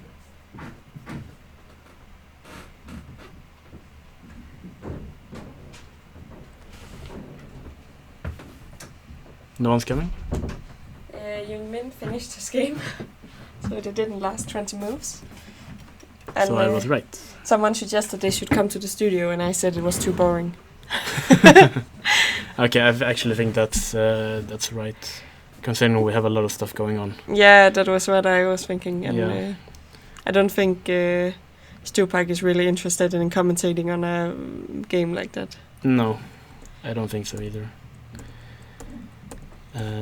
But I think Jostad actually just played this beautifully. Knight e7, and he wins a pawn, right? So he actually sacrifices it back. I really like the way Jostad has played this. I mean, from first sight. I haven't looked that deeply, but has anyone written a comment? I was checking. Because rook d2 is coming, and the rooks belong on the 7th rank, and I haven't heard this before, but maybe the saying Martin was looking for was out of the frying pan and into the fire. what was I trying to say? What did I say? I have no idea, but it sounded so funny. I've heard that before, but what did I try to say? What did I say? When did you have a saying? It was in That was the last round. Fool Me Once.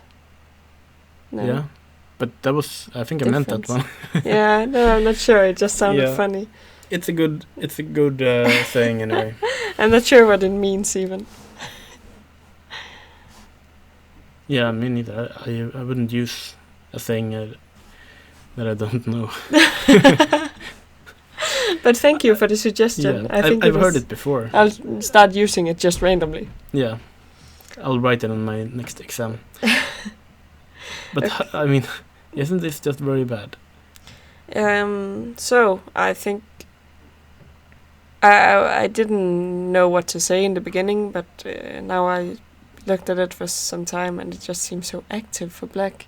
Yeah. I can't really find any way to not get into trouble.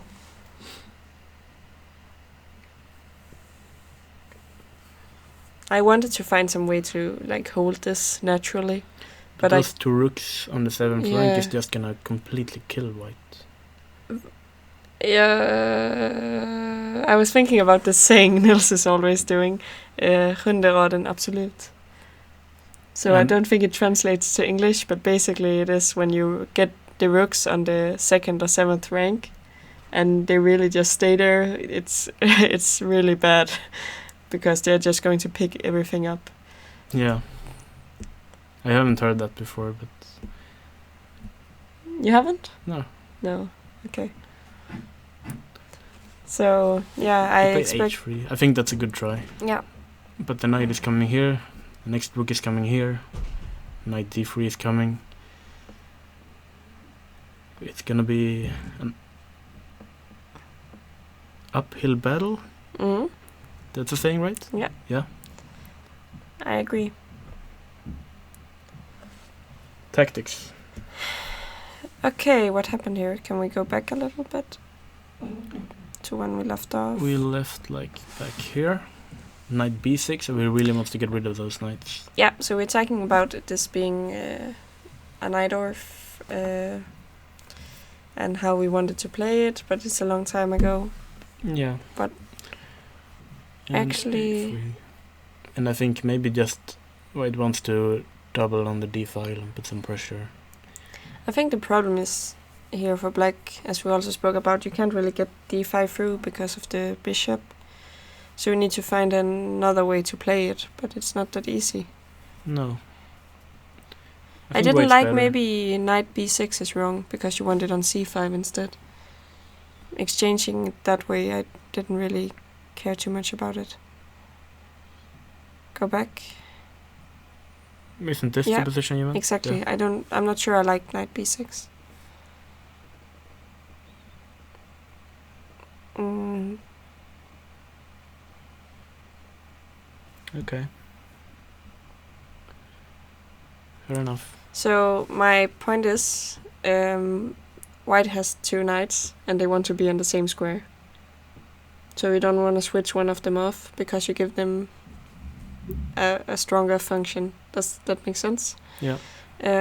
So I don't like knight b6 because you basically just solve one of white problems. And instead I wanted to try something, playing around this knight on d5. Like knight c5 or just castle or something. Maybe he was Yeah. scared about taking on e7, but I don't think you're I'm more scared about b4, I think. But more scared about b4. I'm not sure, maybe... Yeah. it depends if I can make a4 work or not. I'm never gonna play b4 unless I can play a4, of course. Because the c file is What about rook not c8? nice. Rook c8 looks like a standard move. But standard moves aren't always correct. No, but my idea might be to take on d5 next and take on c2. Okay. Yeah, rook c8 is reasonable.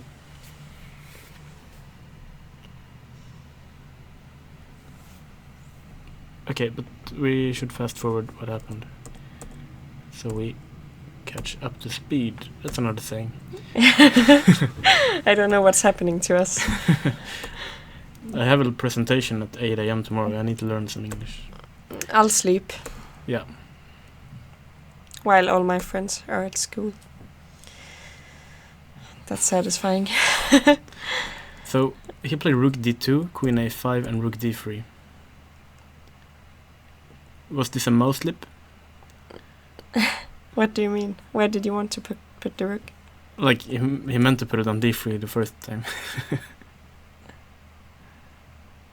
Oh, that's strange. What happened? No, I think it's planned. Yeah, I understand it's planned, but what's the idea? I can't. No, obviously I think rook takes e3 is the problem there. But is it that scary? Yeah, because e4 is hanging. E4 is also hanging, so actually. So I think this is actually planned. And b4 is probably not that troublesome. Just knight d5, I guess. Mm-hmm. And if you take, this pawn is gonna be weak. So I think it's not a mouse slip he prepared. No, and this is planned. Go back one.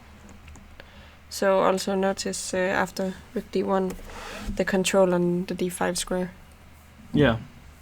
So I'm more curious. Something is going on here. Knight takes e4.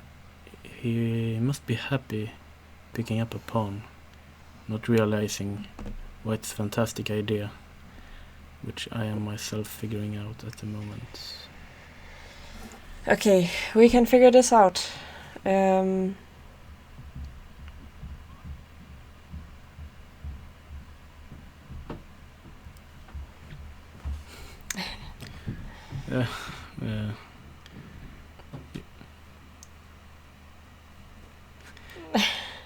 I don't think. I think Jungmin is happy with this game. I think it was it's okay game. I think that it was a draw. I hope he understood. I don't think he understood. He's getting in here. I drew. Yeah, we know. I was better, but I don't want to win. You don't want to win? Why not? It's not easy. It's not easy. Yeah. I better position. You're so angry in the face. Position. Yeah, but we can't look at that game now because Maybe we have. why don't you play for a win, Jungmin? I was trying, yeah. It's not easy. Anyway. No, chess is not easy. That's the problem. I was Yeah. much better, slightly better. I think you were slightly better. But its draw is okay. Yeah, it's a good result. You should be happy, I guess. But where I have winning chances? Can you show where I have? I don't know either. You have to tell us. Can you show me what's going on after knight takes e4? What is white's plan? Tell, what's the idea?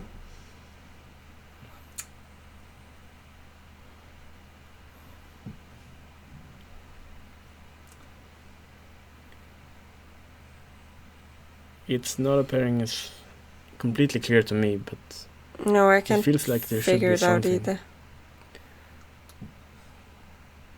There must be something, but I haven't done enough puzzle rush. Yeah. He was so angry. Ah, wait. Do you know that he was so angry at me? He was so angry. Why? Can you play He made Joe so angry. this move? And what happens after take on d3? Wait, you have rook c2 here? I don't know, Yeah. maybe. Yeah. But Strupper was so angry at me, even Joe. Why? He didn't know. I'm sure he wasn't angry. Yeah. Why? You play a good game. But why he didn't take a note? He was so angry at me. He just made even draws. How that possible? I have no idea. But he's not so nice guy. He's not more nice. than Do you me. wanna come on camera or not? Not. But Yeah. I cannot. I know that. To the viewers out there, we have Jungmin in the background. Yeah. He doesn't want to be on camera, but he wants to sit here and talk. Can I see Yeah. that? Oh, Maybe you should actually take a break. I think- And Yeah, we'll take a break and then Yeah. we'll show you Min his game. So see you in a bit.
Okay, we're live again. We are back, and Jungmin has left the studio.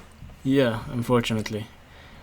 But we have a result, right? We have a result. We have Dev against Kulkani. Yeah. And it was this. became a draw.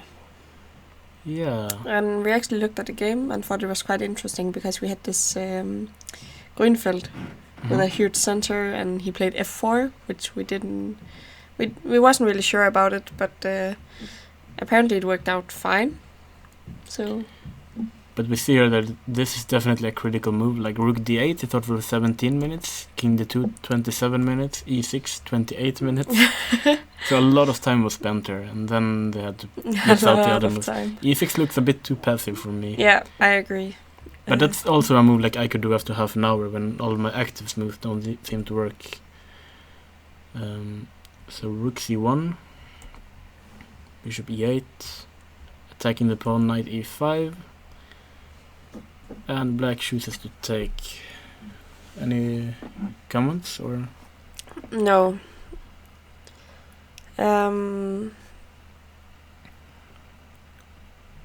What's going on here? Yeah, I'm not used to this structure anymore. No, but also knight c6, you're threatening this pawn on e4, d4. C4.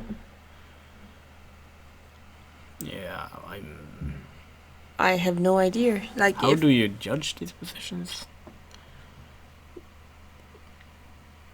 This formation should be called something.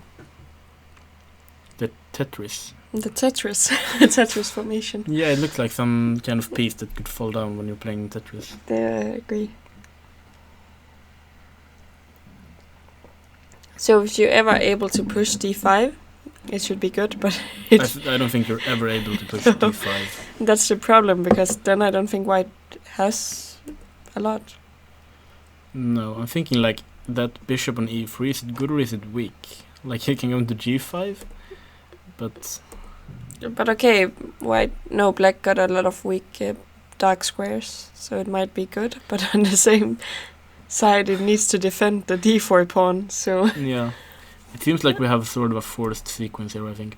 Bishop b5 and now tactics happened. Knight b5, rook d7. This is like a trace back problem, like how did the bishop end up on e8? Actually, yeah. And you actually play knight a3 after 9 seconds. That's confidence. That's what happens when you Google confidence. When you're an Indian kid and play chess. Yeah. But okay, the activity seems to work out, but the knight... Hold on, we need to figure out what's going on here. Why can't you... Look at this endgame, like okay. the pawn formation. Yeah. But it seems like the bishop might be strong after all. Because if you take here... No, wait, you can't play king f3, you have rook a3. Yeah, exactly. King d3? No, because then I walk Then into it's a a fork. very horrible fork. So he has to play bishop d2? d2? And what is going on in this endgame? We need some expert. But why can't black just even take here and he's 2 pawns up?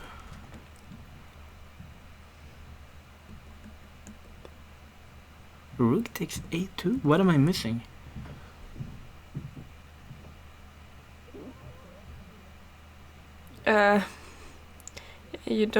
You need to play. You can't go either here or here because there's a fork actually. And you can't go anywhere else because of the bishop hanging, so you need to play bishop d2. And this is absolutely forced. And aren't you winning even if you exchange everything, almost? I think you're winning even then.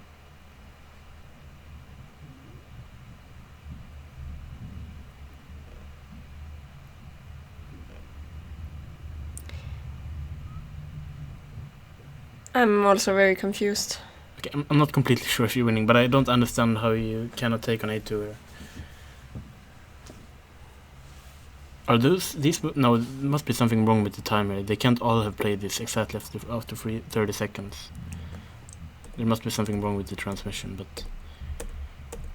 and they agreed to draw here, with black being a pawn up. Seems kind of suspicious now instead. You should almost take a look at the score sheet. Should I go out and look at the score sheet, or I don't know if... do you trust this transmission? To pose a different question, does white have any norm chances? That was what I meant by suspicious. Okay, yeah, but... I don't know, maybe they just played a correct game and we don't understand it or something. This is definitely not a correct game. Yeah. My good heart says the transmission is wrong.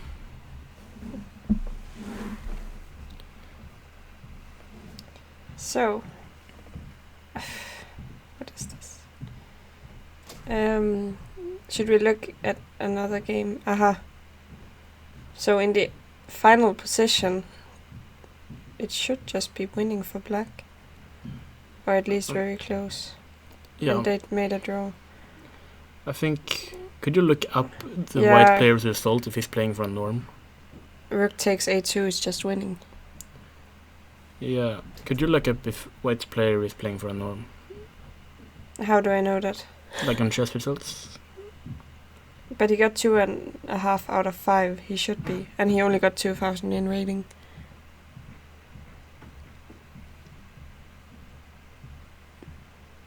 But weren't they like... No, this is very strange. Yeah, also because they didn't make a draw like quickly from the beginning. So I'm kind of confused. Okay, so I really don't like when people, make a fixed result. But this is a really strange way to do it if you did, because... Yeah, but I mean, something is very strange, because even if it was a fixed result, it's a very strange way to do it. Yeah, that's what I meant. Like, Yeah. why get a winning position and then still Yeah, agree? you could have made it like Stupak did this morning. Yeah, exactly. Okay. I think we're gonna ask the arbiter later on to check what actually happened in this game and take a look at the score sheet. I agree. But for now, everything looks very strange to me. Also because Rook A2 is just winning. It's not even just a little bit winning, it's just completely winning. Yeah. Okay, should we look at one of the other games? Kenneskog lost. What? Yeah, I actually saw this during the break. It's He good for the played, girl. It's good for the girl, but We like Kenneskog. I actually looked up this position Mm-hmm. as a little bit of cheating. You looked with the computer? I actually looked this with the computer. Come on. And Are you white kidding? is actually just completely winning after knight takes d6. So you're right. Yeah, but this is just horrible. Now I got everything I wanted. Yeah. I don't know what went wrong for Kenneskog here. It's just absolutely lost. Should I find her? Maybe she'll comment on the game. Sit here and talk. Okay. Bishop d4 is a very nice move. So if you take, there's actually a nice forced mate, queen e1. King has to go here, queen h1, king g3, and finally queen g2 is checkmate. So that's a nice idea. And yeah, this is just over. I don't know if they're analyzing the game at the moment, but yeah, some strange things are going on in this tournament.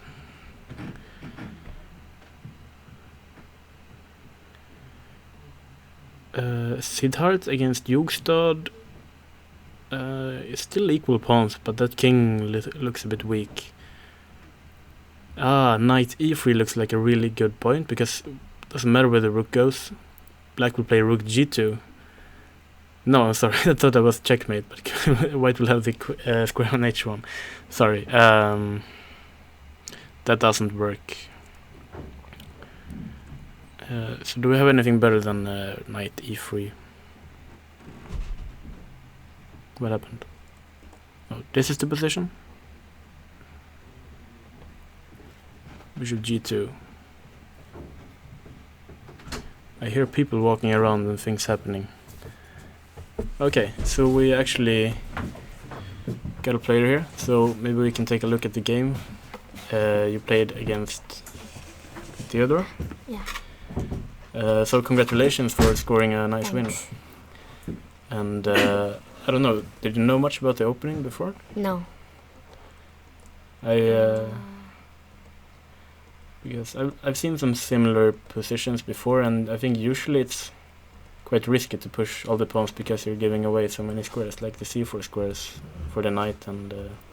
And maybe if it is mistake, I think so, because knight d2, knight c4, knight b6. You mean you shouldn't play a5? Yeah. Or- So what do you think you should play instead?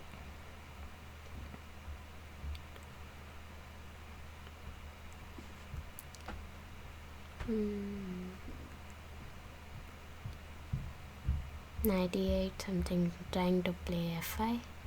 Yeah, knight e8 I suppose is on plan, and then try to push f5. Yeah. Do you think he got a good position? Yeah. Because Maybe instead of f3, I think knight d6. he can take here? Yeah. Okay, so And bishop g4. bishop, sorry, wait. G4. G4. G4? Okay. H pawn takes. Pawn takes, Queen queen takes d6. d6. And now f3 or bishop c5. Bishop c5? No. Or F3. f3? So I thought I was slightly worse here. Yeah. Maybe because your bishop is not that good on G7. Yeah. Yeah, this is a problem. It's not so easy to play f5 also, so... Yeah, probably this was a good alternative. He played f3 quite quickly. Yeah. Bishop a4. And you played bishop e8. So you wanted something to attack here, like... No. He has some possible to take knight e5. Knight e5, yeah? Yeah. So if he took now, maybe knight Knight f4. Yeah, and you have quite a good bishop Yeah. there. So I played bishop a4, then bishop e8. Yeah. I see. So rook's e1 and g5. And I like this idea of just trying to push f5. Yeah. Well, now you have to go for this, but... Yeah, this is mistake. Did you miss bishop h3 or? Yeah. Okay. But yeah, I'm guessing otherwise maybe white would play bishop h3 anyway. Or maybe even no. But yeah, bishop f3, h3. Maybe bishop d7. No, Can't take on sorry, d6, sorry. yeah. Might be difficult here already. Yeah. Yeah. But we saw this and we weren't sure if it was a blunder or if it was a sacrifice. It was blunder. Okay. But you have some compensation. Yeah. Yeah, his king is a little bit weak and your knight can come to d3. And as in the game, when you get to play e4, your bishops get very Yeah. active. Yeah, instead of king h2, maybe knight d6. Mhm. Yeah, knight d6. I'm guessing queen h3. Yeah, queen d2. Then Queen knight d2. d3. Rook c7. Maybe this is playable. Yeah, this might be playable. Then But also you can maybe play E4, e4, yeah. f4. Maybe we have bishop e5. Queen g2. No.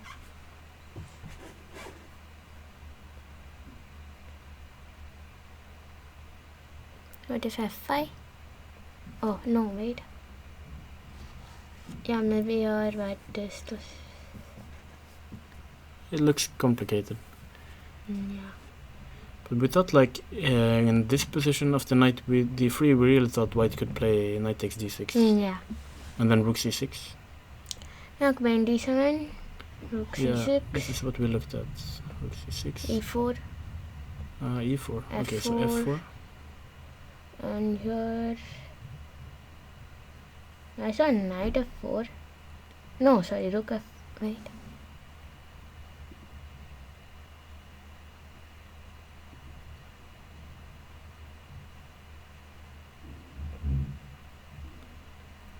I think we looked at this position a little bit, but we didn't see that much for black here. Knight f4. I saw Here. this in Okay, so I guess bishop takes, rook takes, rook takes, bishop e5. rook takes, bishop e5.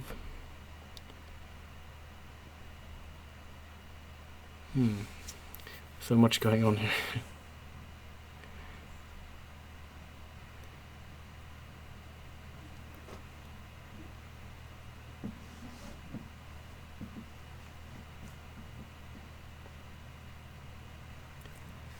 You think this works? Yeah. Can I go maybe king g3? Bishop d6. No.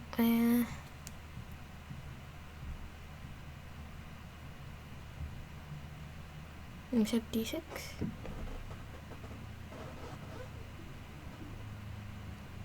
But can't I at least even take here? Yeah. Queen takes, queen d4.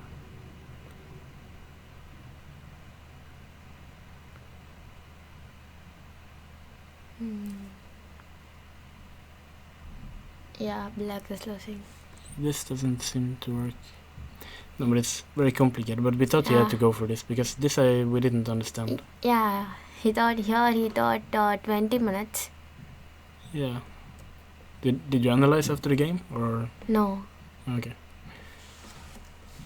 Because now it's already quite dangerous for the king. E4 is really nice, opening up all the pieces. Yeah, those two bishops are really strong. And his king is very weak. Yeah. So what did you think here about the position? Here I thought I was winning. Before bishop e3? Yeah, no. Yeah, king g3 is there. Maybe king g3 actually works because then you can play bishop f4. Exactly. Actually, I forgot to see this. Yeah, it's not an easy move to see. Yeah. We had the king g3 in the studio a lot of times. Yeah, we thought like in this position your plan was to play knight f4.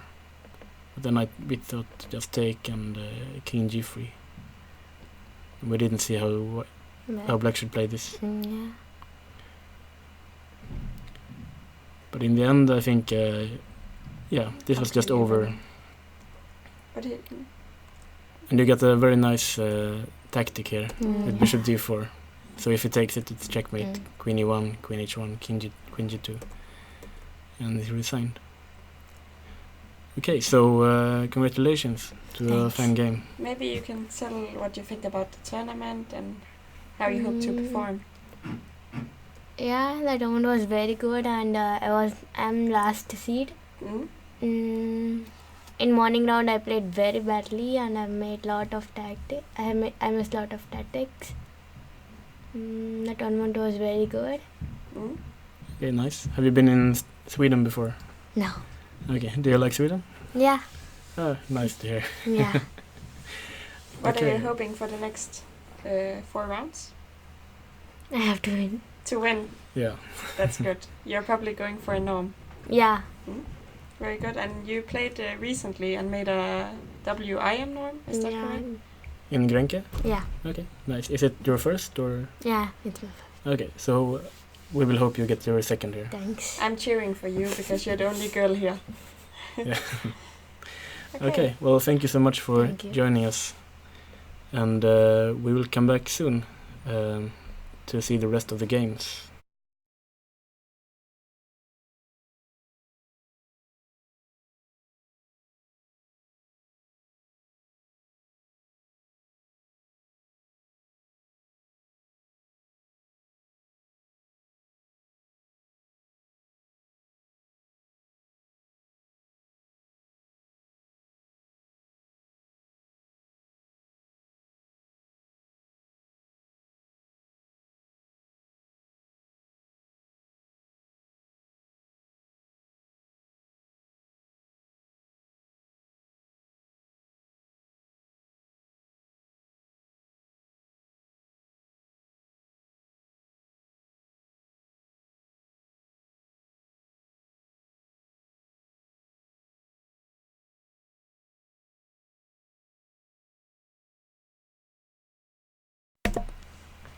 So, it was Yeah. nice that she wanted to come and just tell us a little bit about the game.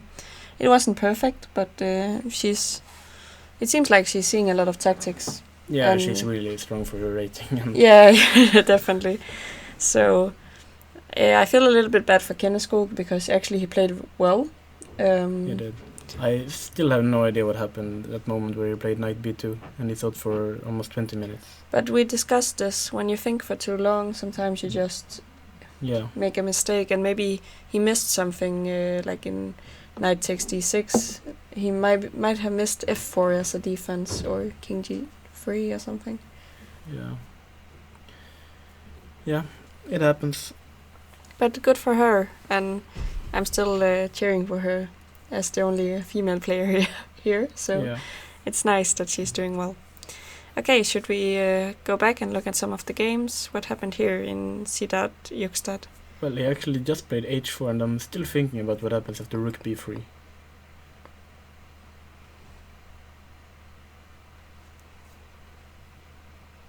Is that the game?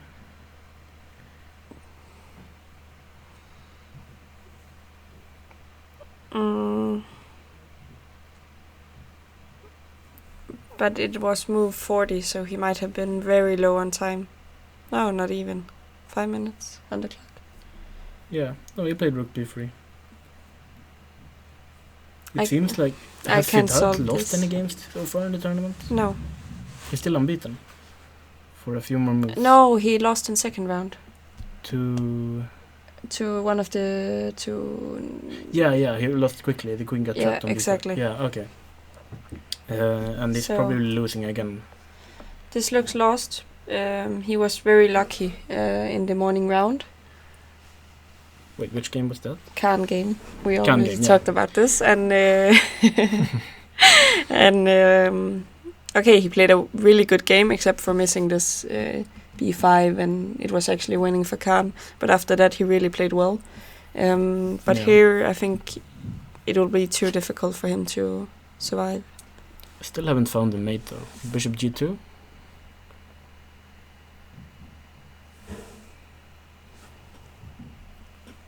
Yeah. With the idea of here rook f2, and all of my knowledge says that black has to be winning. I'm just trying to figure out how, which is always the problem, isn't it? So actually, Savita got a question, but I didn't see because Oh, I okay. couldn't sit at the board. But yeah, Ellen is the one who usually sees the question. yeah, So, I was standing in the back and Okay. just screaming questions at her. But basically, I will agree. The question was that he said she seems really strong, and asked who has she beaten already. And basically, yes, I think she's underrated. She had a really good tournament recently, and she Yeah. seems to keep a level that's above 1900. far. Yeah. above. So I think we'll expect a gain in rating from her. Yeah. And apart from that, she beat... Who did she beat in first round? Khan. She beat Khan in the first round, and now she beat Kenneskog. And she drew against Hampus. So she's doing really well against the Swedes. Yeah. Yeah. Actually, this is a problem we should bring up for the tournament next year. I mean, it's supposed to be for Swedish players to be able to score norms, but it's only the Indian players that keep Yeah, the Swedish coming player here and gets stealing our destroyed. rating. They get some kind of almost PTSD from playing the Indian players. So every time they Yeah. meet up at a tournament, they're so scared to play Indians because we just get crushed here every Yeah. year. No, I think we it's went to healthy. India and played. It was Yeah, I'm not going back. yeah. Yeah, Me neither. I'm really scared. No, but okay. I think it's actually healthy for them because you gain a lot of experience playing these talented kids. Yeah. So But beat now them you while have to they're young. help me calculate. How do you actually win here after rook f2? It looks like mate, but how? Knight f3. Can I take it? Take on g2 with With with yeah, that's a good question. What the other rook? This one. Yeah, but it's not mate. No, that's what I was... And it's not winning either. You got a pawn. You can play 2 against 1. I mean, this position surely has to be winning. Everything I know about chess tells me it's winning. But, okay, he played bishop g2. Can you play this move? King h2.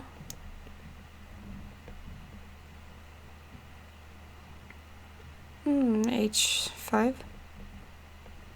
But now it's 2 pawns. Aha, yeah. Yeah, but maybe rook h8 and try Or to king find h3. King h3. Now threaten to take on f5. Rook d3 check. Mm-hmm. That can't work. Go back instead of h. No. Go back 1 move. Did we have anything else? Rook f1. Rook f1, but then knight f3. Yeah, then I thought king f2. King f2. All the pieces are hanging, I can't. It's too much. No, but this has gone wrong for black, I think. Too many pieces are hanging for the wrong color.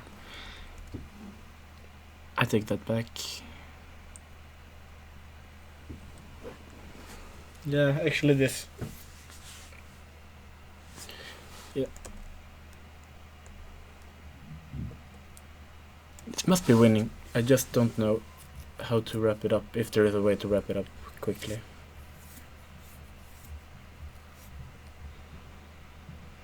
Can you play f4? So I take your rook.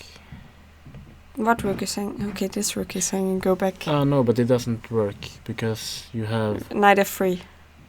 Yeah, in particular you have knight rook takes g2. Oh no, sorry, rook isn't even hanging. No, that was just strange.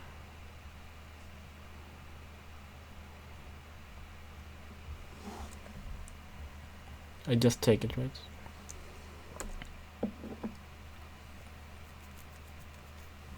It's winning, but we don't know how. It's not... Are you so sure that it's winning? I can't... I'm pretty sure. It's just a feeling, but you... Like in worst case scenario, no tactics, very... I can play like this, and I'm gonna be... Bishop pawns h3. up, I suppose. Bishop h3, take a free pawn. I take an I play rook f4.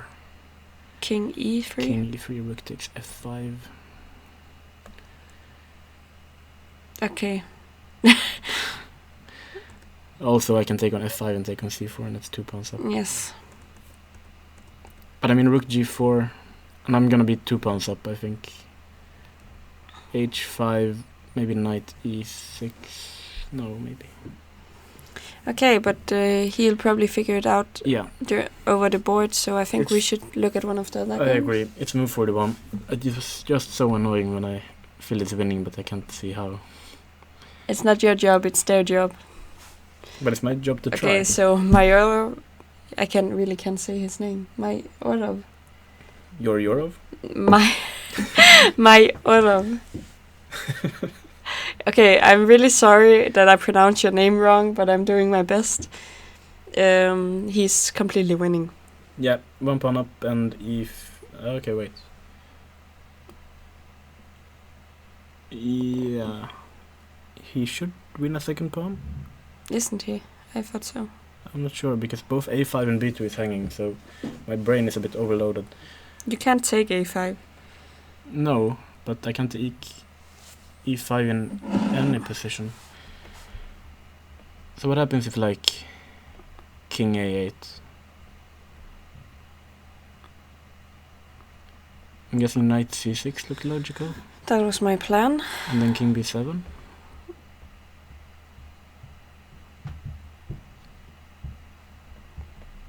probably you can take here and move the knight somewhere clever. See. No.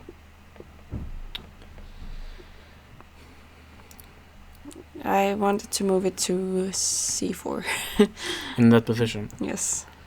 Yeah, but I still didn't figure out how to do it. King B. No, I'm too tired of this. We need to find a better program. He didn't play this knight to We will 6, did call he? out technicians tonight. Yeah. Okay, so did you want to look at the line or? Yeah. He played knight d6. It's just every time I try to touch something, the program fights back. Maybe refresh and then try. One last try before I give up. What did we say? King b7? King b7, take on. Take here, yeah. Rook a5, knight c4, threatening the rook and the knight, and then I thought rook c5. But then.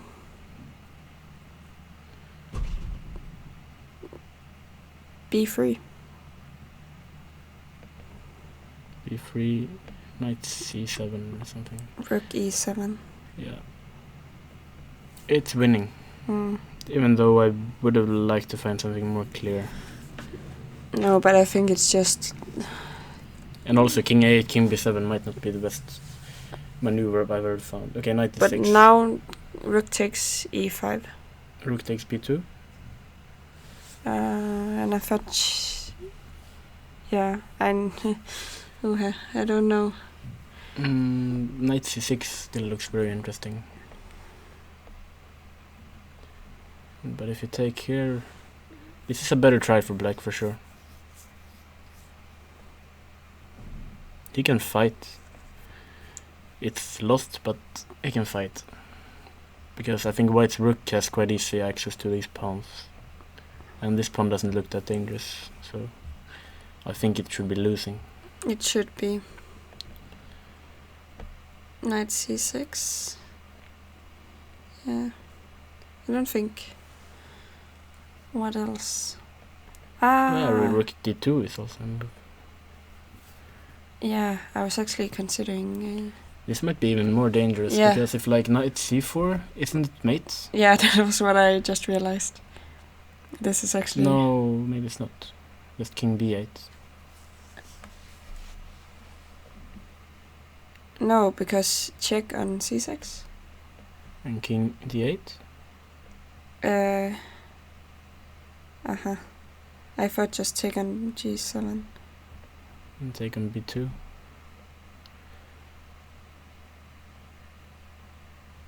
Okay. And black is the one mating. Okay, you're not mating. No, but I'm gonna try. I'm Okay, definitely go not back. sure this is winning, but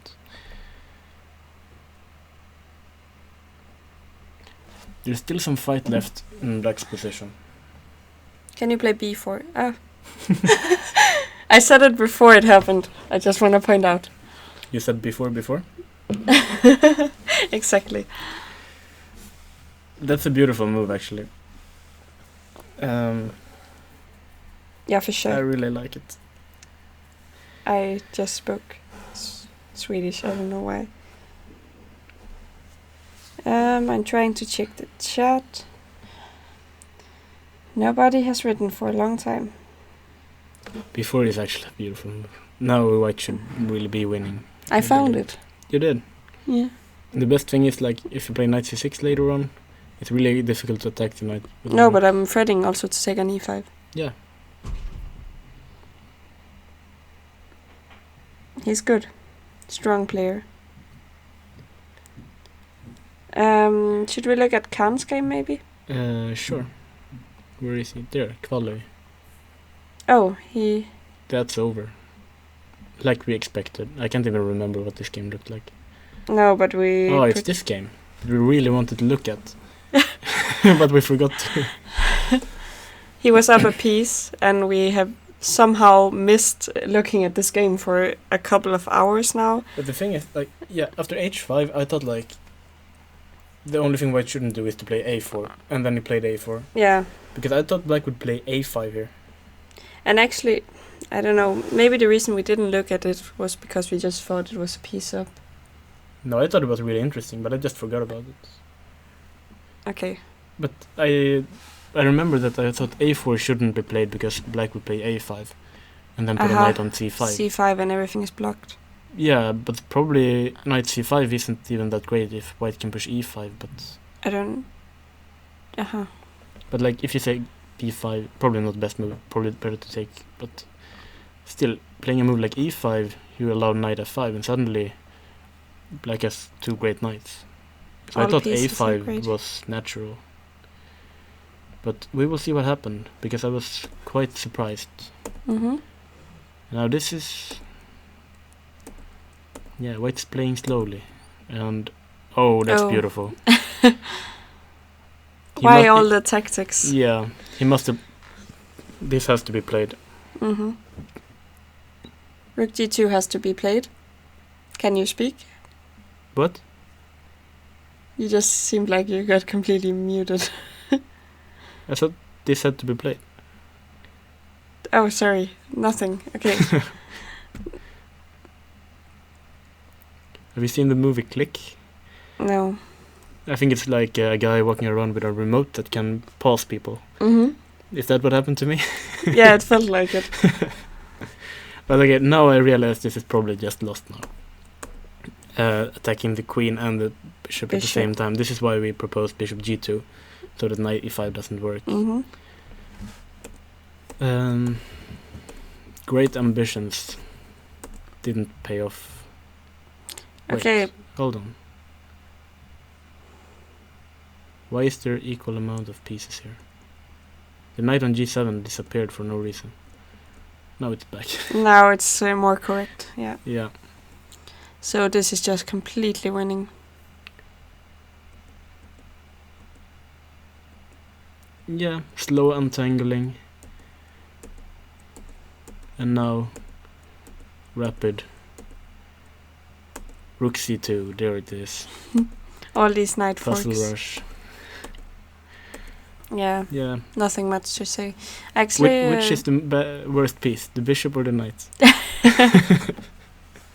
no, but actually, I think I like Valois' style. He's like clearly playing for wins, which is nice. But I think it might have been a little bit too ambitious, or at least he didn't play it correctly. Yeah. But okay, he'll come back tomorrow, and Khan is a strong player, so yeah, nothing much to say. No. Knight d5. You're Ambitious impressed. stuff. Sort of like Hampus, but it didn't work out. Wow. So last time we looked at this, Trust was just...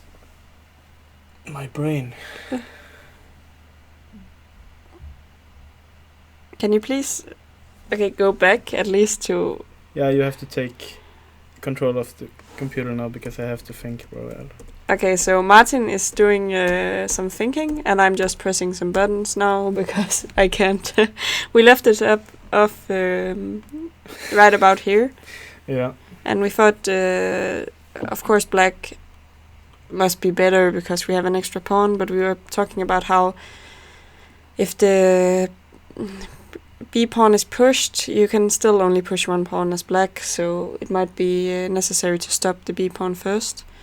And I think I suggested rook b7 instead of g5 immediately to avoid this pawn being pushed too much. Yeah. But we got similar position actually. Yeah, we got a similar Because position they because he ended up defended in- it Yeah. d6. You can just think if you want. Yeah, okay. I'm not gonna say anything. Sold the last position. Rook b6 to try and block everything while being able to push the pawns on the other side. And king e7, c4, king d7. So all these moves seem normal.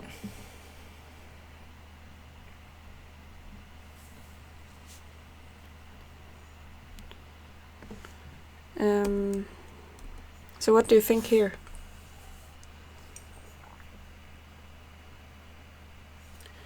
I I don't think you can think. You just need to calculate stuff here. But I'm asking you to do To do what? the calculations. Okay, rook takes c6. Ah, he took it. But I mean, yeah. If the point, if king here is gonna play king c5, threatening mate with b6, but then knight e4, and probably you can take. And what's going in Take here? on g4. I will never figure out. Must be a draw, right? Yeah, take on g4. And white will probably need to take the perpetual check. Mm-hmm. Okay, so rook takes c6. Check. Takes h3. Check. This is too much. Knight f6. Go back. Why not? We have to go there. Yeah, I don't get it. To go back one move. To Here. yeah. Why can't we play g3? Are we getting mated? King getting- c6 is mate next move, right? We're getting mated immediately. So. Yeah. So knight f6 and rook h6. So what happens if you stay with the rook here? I'm guessing he's planning h2 and king c6 doesn't work because there's check. That's smart. And yeah, but I was thinking like king b6, threatening this and then, but then knight d7 must win for black, right? Because you can't even take Yeah. king b7 because there's once again a check. So this actually, rook f7 didn't work. Rook. So you still. I want to go back because you still can't take the knight because the pawns are just running. Yeah. So he tried this instead, but it should be even better for black, right? Can I already pick my game of the day? This one? Yeah, it's not. I can guarantee it's just not the best game, but it's Yeah. it's a fantastic game. F4, yeah. Okay, yeah. Check. King d6. But I was thinking somewhere here. I thought. Why You- didn't he play g2? G2? Yeah.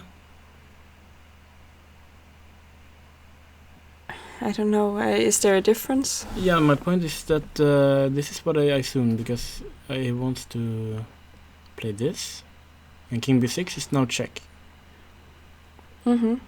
and this still doesn't do anything because h2 and it's still check. So I thought this was just an immediate draw because white has to repeat the position.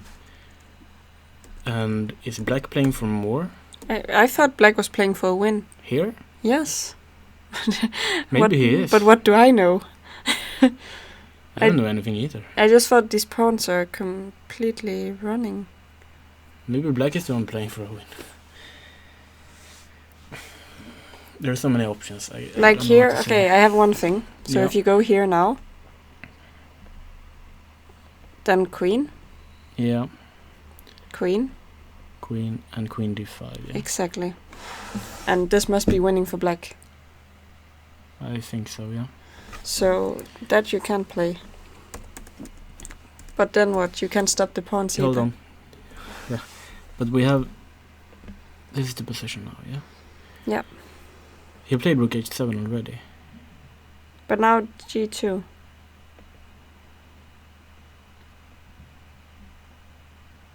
And probably he will play c7.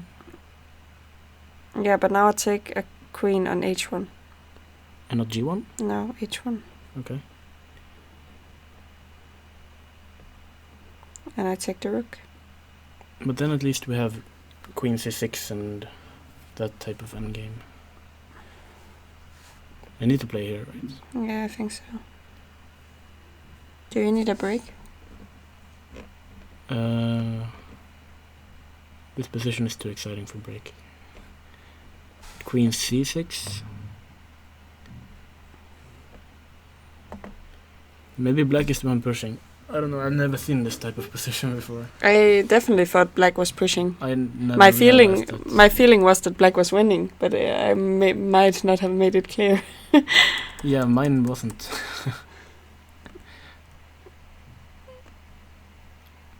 I really thought this was gonna end in a draw.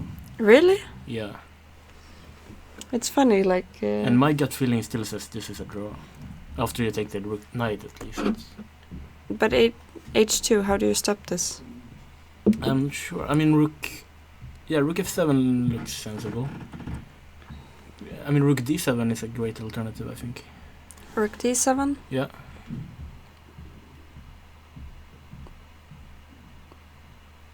And isn't this... No, give me one chance to calculate this.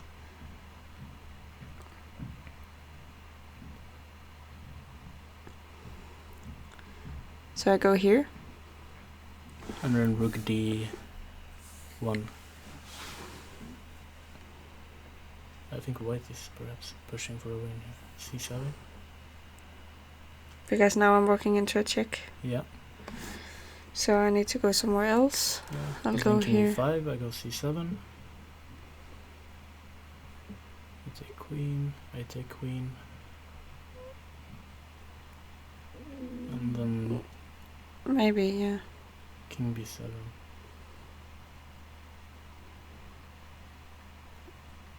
And I think white's winning. Because that king on e5, as soon as you stop checking, I will... But maybe I won't stop checking. Oh, But I think the king will just hide on b8. and where is the rook b7. variation we were It just looking? disappears, I think. No, yeah, it's there after king b7. The long line. This? No, that above it. Why don't you take the computer? I thought check on e4. Check on e4, king b8. How will And you stop the checks? rook b7. King a8. Ah, okay, then you have king. No, maybe actually I can't stop the checks. So I have to play in this position. Maybe I will try. Can I go here? Or doesn't it? Maybe it I'll doesn't go. matter. Check. King a8.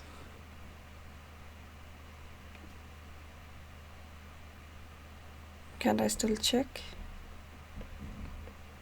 And check on d5. Go back.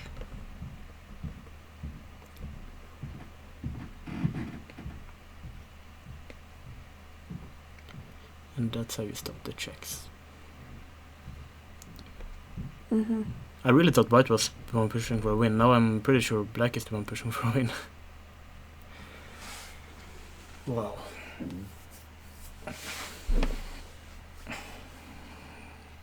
Do you? I mean, we should almost get one of them in here after the game. Yeah, The winner definitely. probably, the loser won't be happy. But I'm not sure they know what's going on. Not to No. be mean, but it's really complicated, and Only At the least, computer will know what's Hugo going on. hasn't got a lot of time. That's true. But But- he does think a lot, usually. But what did you say here? So, rook d7. Yeah. And I think white's winning.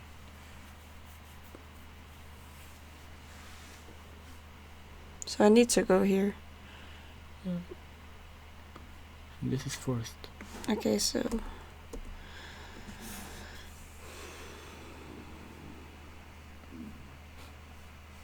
are you okay? Yeah.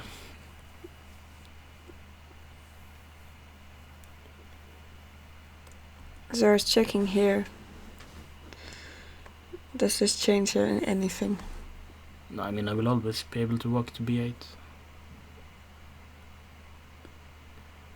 The only question is if you can stop check and somehow not be mated with the king, I think. Mm-hmm. No, I will be very surprised if white isn't winning here, actually. But But here, if you walk, can I? look at Hugo, he looks very relaxed. Has he found anything? If, let's say here, can I... Or will I get mated? I assumed you will get mated. Queen c5 looks like a normal check.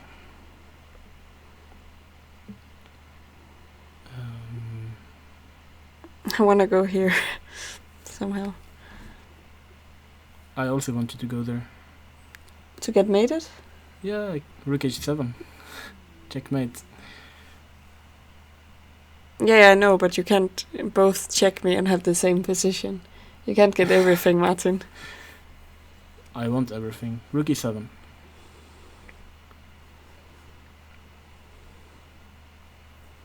Queen d5. d5. D5. d5.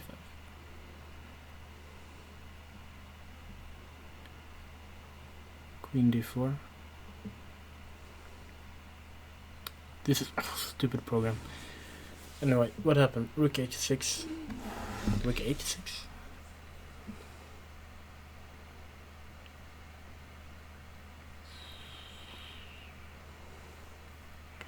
Okay. So I wanna go forward now.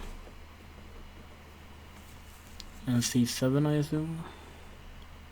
That he needs to play h1, yeah?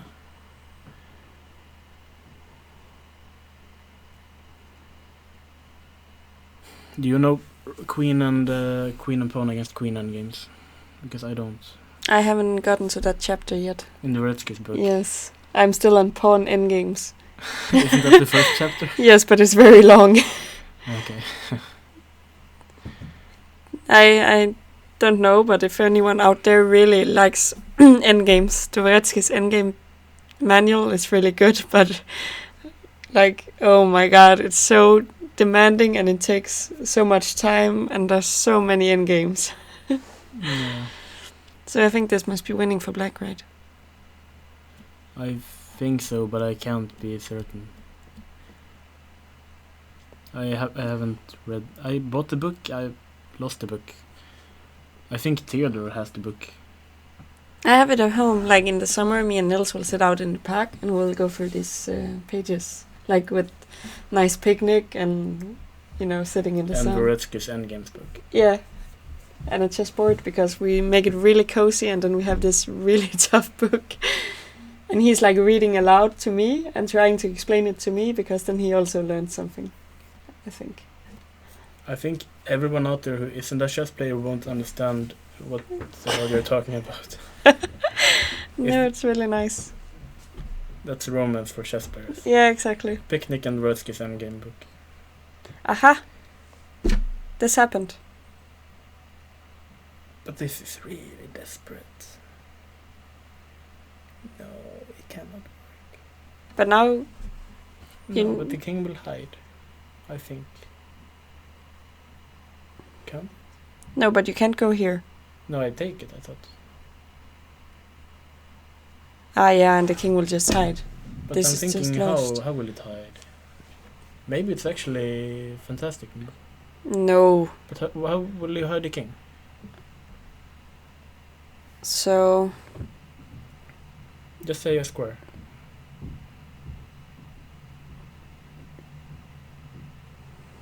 Yeah, can I go here?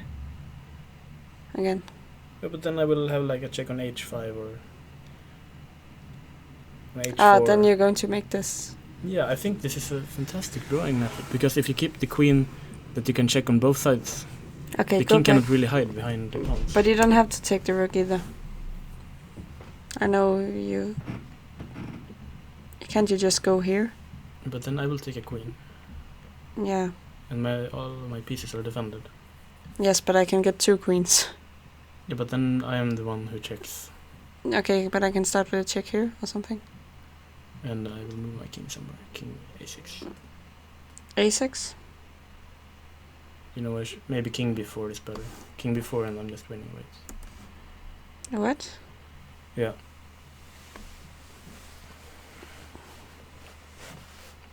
Uh-huh. So I can check here. Maybe here. King a6. And here. King b7. And I take your rook. Ah, you can sacrifice on... No, but I take it. And queen b6. Queen what? b6. Aha! You're tricking me. Always. Stupid Martin. And also if you play queen b3, I can play rook b6, I think. And if you take, I still have queen c5. You're right. But can I take a queen immediately?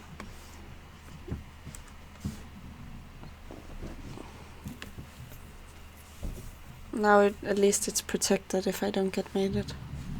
But it's But made in one move. No, it's Queen actually c4. made, yeah. You're right. Are they playing? He played king f5. Looked a This bit is so interesting. complicated. Okay, I should be able to calculate this. So now if you I queen... see, that's clever. Okay, so if you take queen, that's queen b1. And if you go to a5, there's queen a2 and queen takes e6. Yes. So now it works because you just win the rook. Yeah. Mm-hmm. And you can't go to the c file because then queen c1 and you pick up the queen.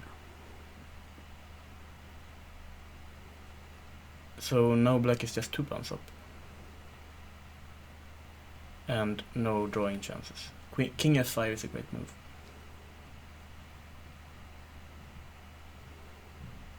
Now I think it's over. This is really interesting. I think this is a great game. For me, it's game of the day. Yeah, I agree. I want to look at this game with a computer. I know not now, but later I'm going to look at this with a computer because I Me think too. it's not that we are bad, but I think you need a lot of time to be able to calculate this, and we don't really have in the studio. We can suggest moves, but we need to sit down for at least 10 minutes to I have... think most players are bad in this kind of position. Yeah. They had.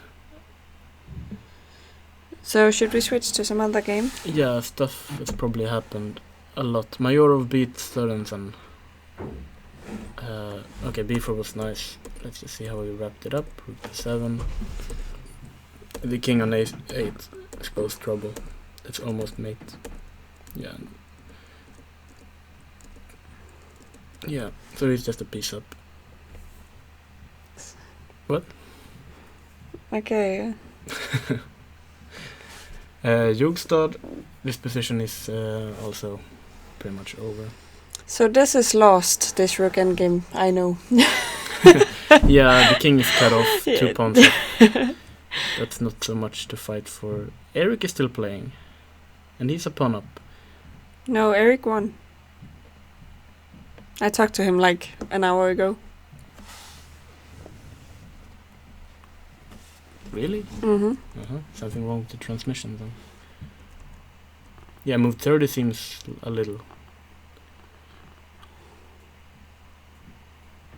Yeah, okay. So he won. That's nice. And this should be winning, I think. It looks winning. Mhm. Because black has played f5, which weakens the king seriously. So when we left the... we wanted to see what happened here. Yeah. He played this immediately.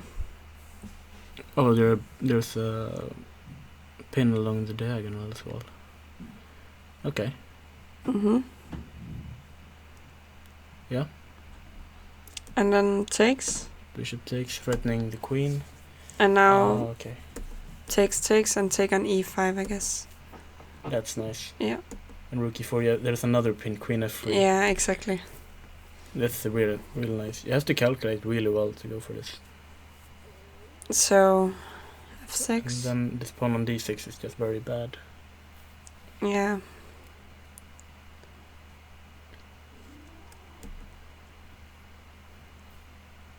d5, and he's just winning the piece, the pawns, I guess.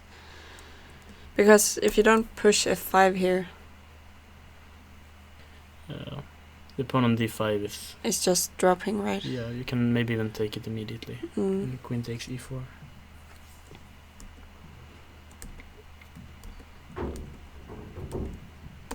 This is also a nice detail, just taking the pawns, and Yeah. No, we don't have any more moves, but we assume he... maybe he resigned here and they forgot to put up the pieces. It's a bit early to resign. But okay, you need to defend against this. And here. But like even g6, maybe. I would never resign here. G6. Yeah. And rook f8. No, rook d7. Okay. Yeah, queen e6 or something.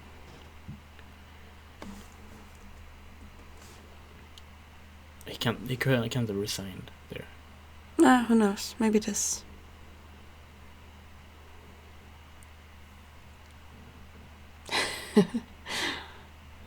Now you have problems. What are you threatening? Everything.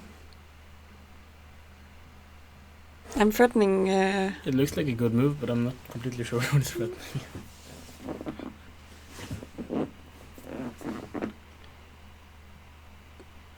But I'm sure White's winning. It's just I wouldn't resign there.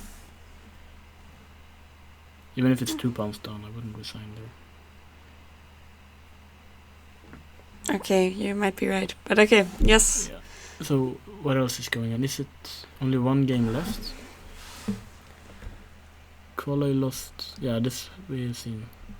It's only one game left, and this is over. Are you sure? Go up in the top. Yes, this is finished. This is finished. This is finished. Yeah, this is the only game left, and I think it's resign time soon. Mm-hmm. He's playing for queen g6. Yeah. But it doesn't work. Sad for Hugo. He's really having a hard time here. Yeah. But it's life, right? You play these tough tournaments, get some experience. Now, actually.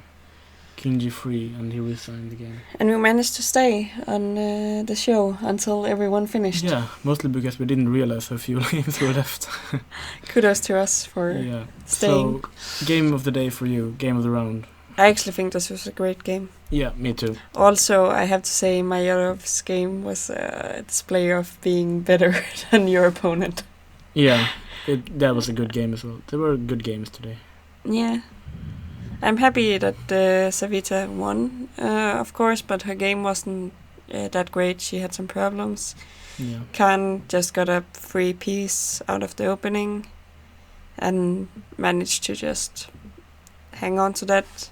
Leo was too easy for him, so can't be the game of the day. Yeah. And the rest was draws, right? Yeah. So... Alright, so the next round is tomorrow. At 5. At 5, so you get to sleep. I have a... And Hugo gets to go to school.